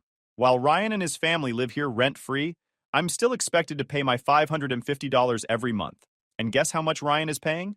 Yep, zero. Nada. Zilch. My parents don't seem to care that he's contributing nothing. It's like they're blind to the fact that he's been leeching off everyone around him his entire life. Meanwhile, the house has turned into complete chaos. Ryan's 2 kids are adorable, but they're toddlers, so they're naturally loud and messy. They've taken over the living room with their toys, and it's impossible to find any peace and quiet. I've tried setting up my workspace in my room, but even that isn't safe. The kids burst in constantly, and Ryan doesn't even try to stop them. He just laughs it off like it's no big deal. His wife isn't much better. She leaves their mess everywhere, from dirty dishes in the sink to laundry piling up in the hallway. What really gets to me is that Ryan and his wife act like they own the place. They've completely taken over the kitchen, and if I so much as ask for a turn to cook, I get eye rolls and passive-aggressive comments about how family shares everything. Yeah, except apparently they don't share in paying for anything. I tried talking to my parents about it, but they just brush me off. My mom told me I need to understand that Ryan is going through a tough time and that family helps family. When I asked if Ryan was going to start pitching in for rent or groceries, she got defensive and told me not to bring it up again. At this point, I feel like a stranger in my own home. I work hard to save money and plan for my future, but it feels like none of that matters to my parents. All they care about is Ryan and his business that may or may not even exist. It's like they're living in this fantasy world where Ryan is some kind of self-made millionaire, and I'm just here to foot the bill while they wait for his big payday. I thought about moving out, but the idea stresses me out. Rent is expensive, and I don't have a huge income. My part-time job pays decently, but between tuition, bills, and trying to save for my future, there's not a lot left over. Plus, I feel like moving out would be admitting defeat. Why should I have to uproot my life because Ryan refuses to take responsibility? It's not fair. I guess what I'm trying to figure out is whether I'm in the wrong here. Should I suck it up and pay more to keep the peace? Or am I right to feel like this is completely unfair?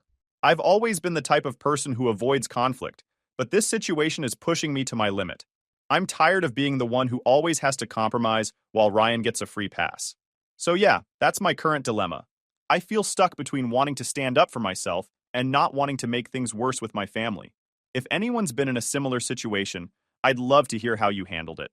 I'll keep you all updated on what happens next. Thanks for reading. Update 1 point. Hey again, it's Alex. So, like I said in the first post, I've been trying to figure out how to handle all this mess with my family. Things were already tense, but recently, it's gone from bad to worse. Honestly, I don't even know where to begin. Last week, my mom came into my room, acting like she was just checking in on me, but I could tell something was up. She started with small talk, asking how work was going, but then quickly shifted the conversation. She said something like, "You know, Alex, since Ryan and his family are staying with us now, the household expenses have gone up a lot." I could feel where this was heading, but I didn't say anything yet. Then she hit me with it. "We're going to need you to pitch in a bit more to help cover everything." I couldn't believe what I was hearing. I mean, I've been paying my share, more than my share, for years. I've never once asked for a free ride or complained about my contributions. Meanwhile, Ryan and his wife aren't paying for anything, and they've practically taken over the house. So I asked her straight up, "What about Ryan? Is he going to start paying rent too?" My mom's reaction? She got annoyed and said something vague about how Ryan is in a tough spot right now and how family helps family. Then she just walked out of my room like the conversation was over. I was fuming. It's not even about the money at this point, it's the principle of it. Why am I the only one who has to step up and help the family while Ryan gets a free pass? The next day, my dad backed her up. Over breakfast, he casually mentioned that I should consider contributing more since we're all in this together. I tried to argue my case, but he cut me off before I could even finish. He just got up, said, "Think about it," and walked away. I glanced over at Ryan, hoping for some kind of support or acknowledgement, but he just looked at me and kept eating like nothing was happening. Later that night, after I got home from work, I decided I needed to confront my mom again. I told her I couldn't afford to pay more than I already was. Between tuition, bills, and saving for my future, I was stretched thin as it was. But she didn't care. She started going on about how I needed to sacrifice for the family and how Ryan has kids to take care of. Like, yeah, I get that he has kids, but he's also an adult. Why is it suddenly my job to support his family? Since then, my parents have been giving me the cold shoulder. They barely talk to me, and when they do, it's just passive-aggressive comments about how I'm not being a team player. Ryan, of course, hasn't said a word about it. He just sits back, letting me take all the heat while he continues to live rent-free. His wife hasn't been much better.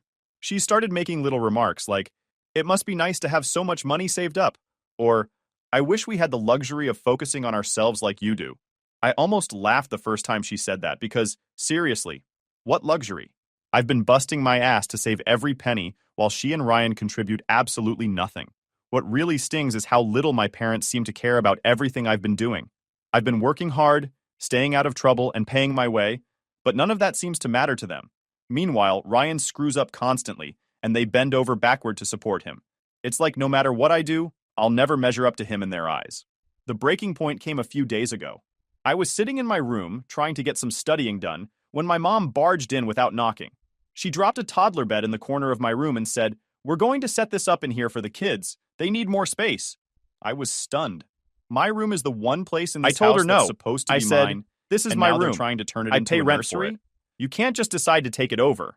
She just rolled her eyes and said, "Don't be dramatic, Alex. It's not a big deal." I stood my ground, though, and eventually she stormed out, muttering something about how selfish I was. The next day, things escalated even more. I came home from work to find Ryan's wife going through my desk drawers. When I asked her what she was doing, she just smiled and said, "Oh, I was looking for a pen." A pen?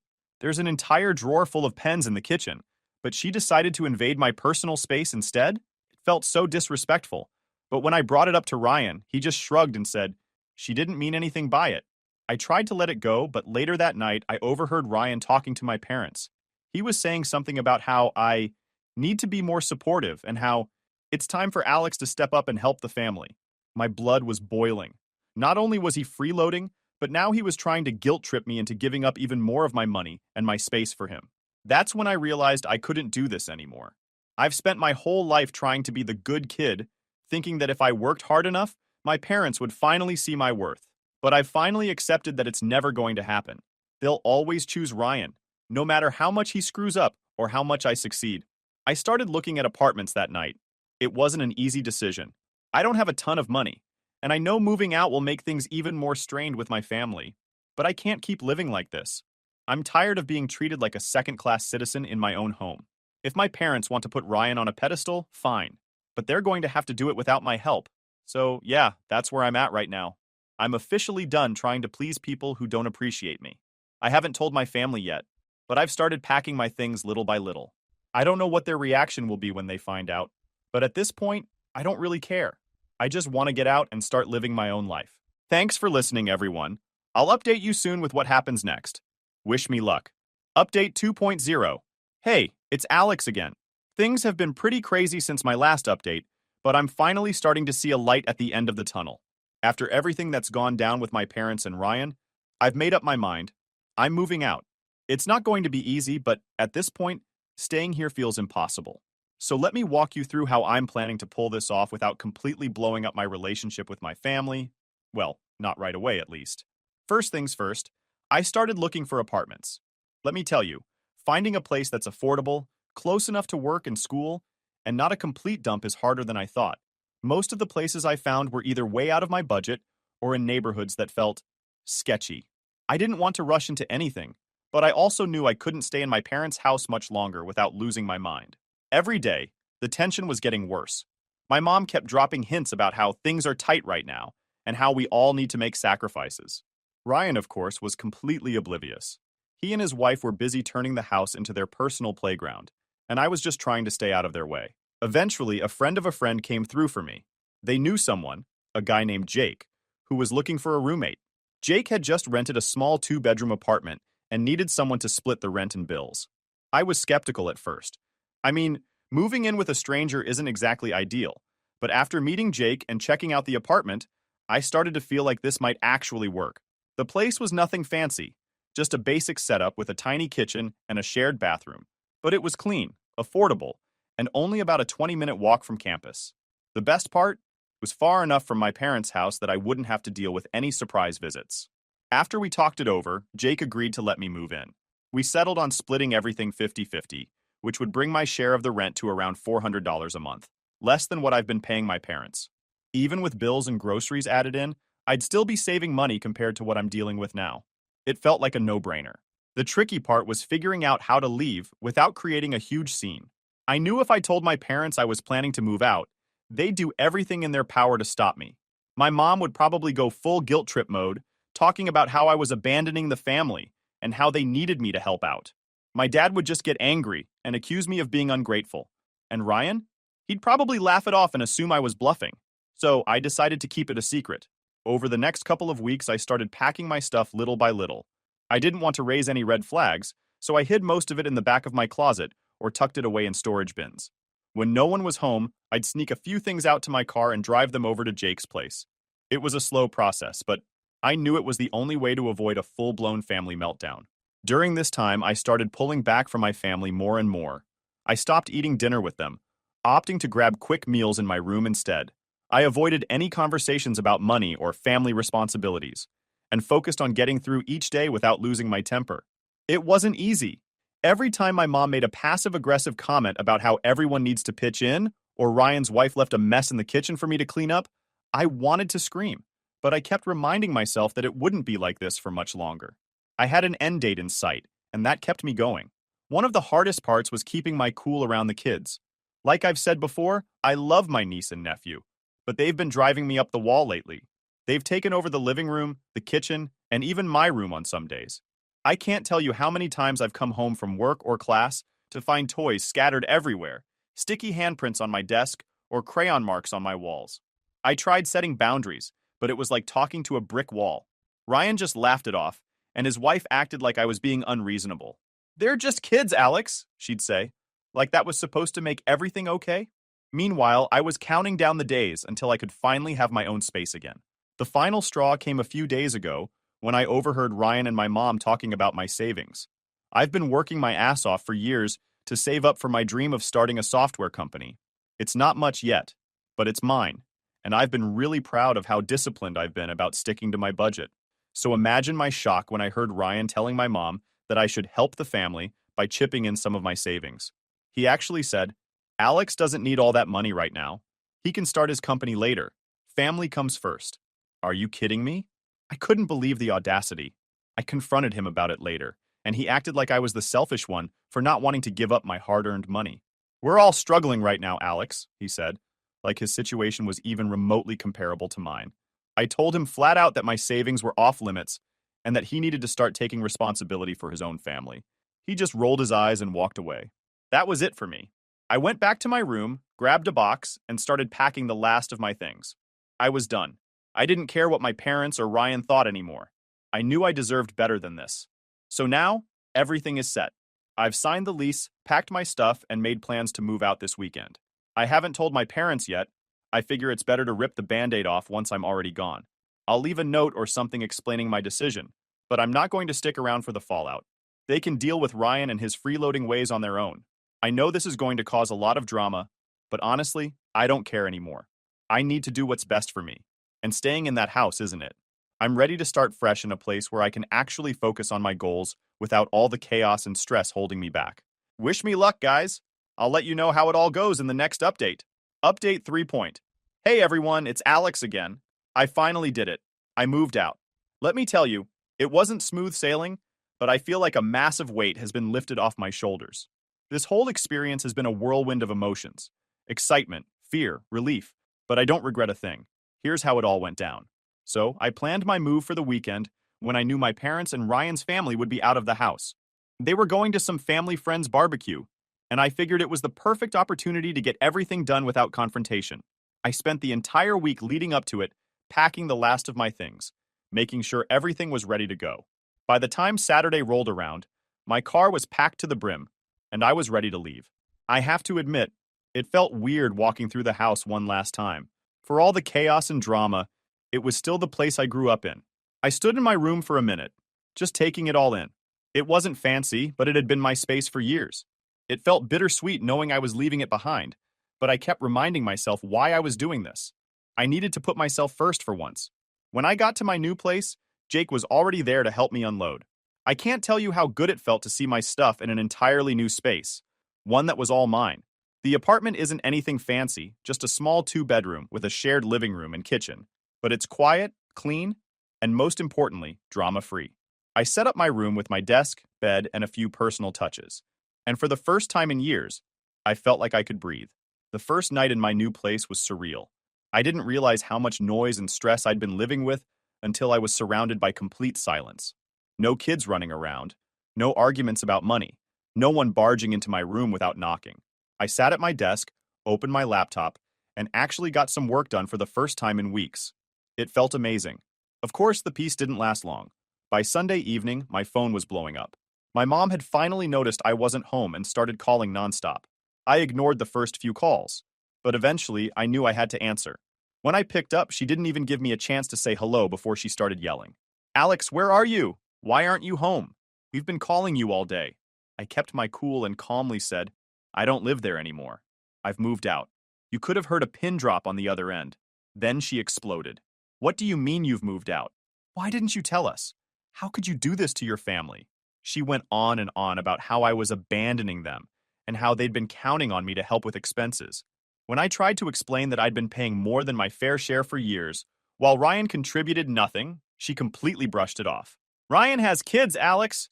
You don't understand what it's like to be a parent." That was the point where I knew there was no reasoning with her. I said, "Mom, I've done everything I could to help, but I can't live like that anymore. If you want to support Ryan, that's your choice, but I'm not going to keep sacrificing my own life for it." Then I hung up. I didn't have the energy to keep arguing. The next day, the messages started. My mom sent me a long text about how I was being selfish and ungrateful, followed by another about how I was tearing the family apart. My dad chimed in too, saying he was disappointed in me and that I needed to grow up and understand the importance of family. Ryan even had the audacity to text me saying, "Wow, way to screw over mom and dad when they need you most." Real mature. I didn't respond to any of it. I knew it wouldn't change their minds, and honestly, I was too exhausted to care. I spent the day settling into my new place, getting groceries, and organizing my room. For the first time in years, I felt like I was in control of my own life. A few days later, my mom called again. This time, she wasn't yelling. She sounded more desperate than angry. She started talking about how hard things had been since I left, how they were struggling to pay bills, and how Ryan's kids were upset that I wasn't around anymore. She even tried to guilt-trip me by saying, "We've always supported you, Alex. Is this how you repay us?" I took a deep breath and said, "Mom, I love you, but I've been supporting myself for years. I've been paying rent, working, and saving for my future, while Ryan hasn't contributed a thing. I can't keep putting my life on hold to clean up his messes. It's not fair. She didn't take it well. She started crying, saying she didn't know how they were going to manage without me. It was hard to hear, but I stood my ground. I told her I wasn't coming back, and that they needed to figure things out with Ryan. After that, she hung up, and I haven't heard from her since. Ryan, on the other hand, hasn't stopped trying to contact me. He keeps texting, asking for money, and saying I'm being selfish for not helping out. At one point, he even said, "You've always been the responsible one. Why can't you just step up and help your family?" I almost laughed when I read that. The nerve of this guy. Despite all the drama, I feel like I made the right decision. My new place is quiet, my roommate is cool, and I'm finally able to focus on my studies and work without constant distractions. It hasn't been easy cutting ties with my family, but I know it was necessary. I can't keep sacrificing my own happiness and future for people who don't appreciate me. So yeah, that's where I'm at now. I don't know what the future holds, but for the first time in a long time, I feel hopeful. Thanks to everyone who's been following my story and offering advice. It's helped more than you know. I'll probably post one final update soon to let you all know how things turn out. Final update. Hey everyone, it's Alex again, and this will probably be my last update. It's been a couple of weeks since I moved out, and honestly, I feel like a completely different person. The fallout from my decision hasn't been pretty, but it's also shown me who my family really is, and who I am when I'm not living under their constant judgment. So, let's dive into how things have been since I left. First off, my mom's reaction hasn't changed much. After her initial meltdown when I told her I was moving out, she switched into full-on guilt trip mode. The texts kept coming every single day, filled with dramatic statements like, "How could you leave us in this situation?" And, "Don't you care about your family?" At one point, she even said, "We sacrificed so much for you, Alex, and this is how you repay us?" It was hard to read those messages without feeling a pang of guilt. I mean, I do love my parents. They've done a lot for me growing up, and I'll always be grateful for that. But what they don't seem to realize is that love and gratitude don't mean letting yourself be taken advantage of. For years, I've been the one keeping things afloat while Ryan contributed nothing. I've paid my share, cleaned up their messes, and put my own needs aside time and time again. Enough is enough. I thought my dad might take a more practical approach, but nope, he's just as bad.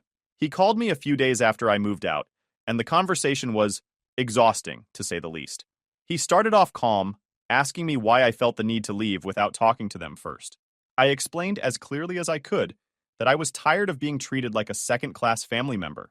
I told him that I'd been paying rent for years, doing my part, and that it wasn't fair for them to expect me to shoulder even more of the financial burden while Ryan got a free pass.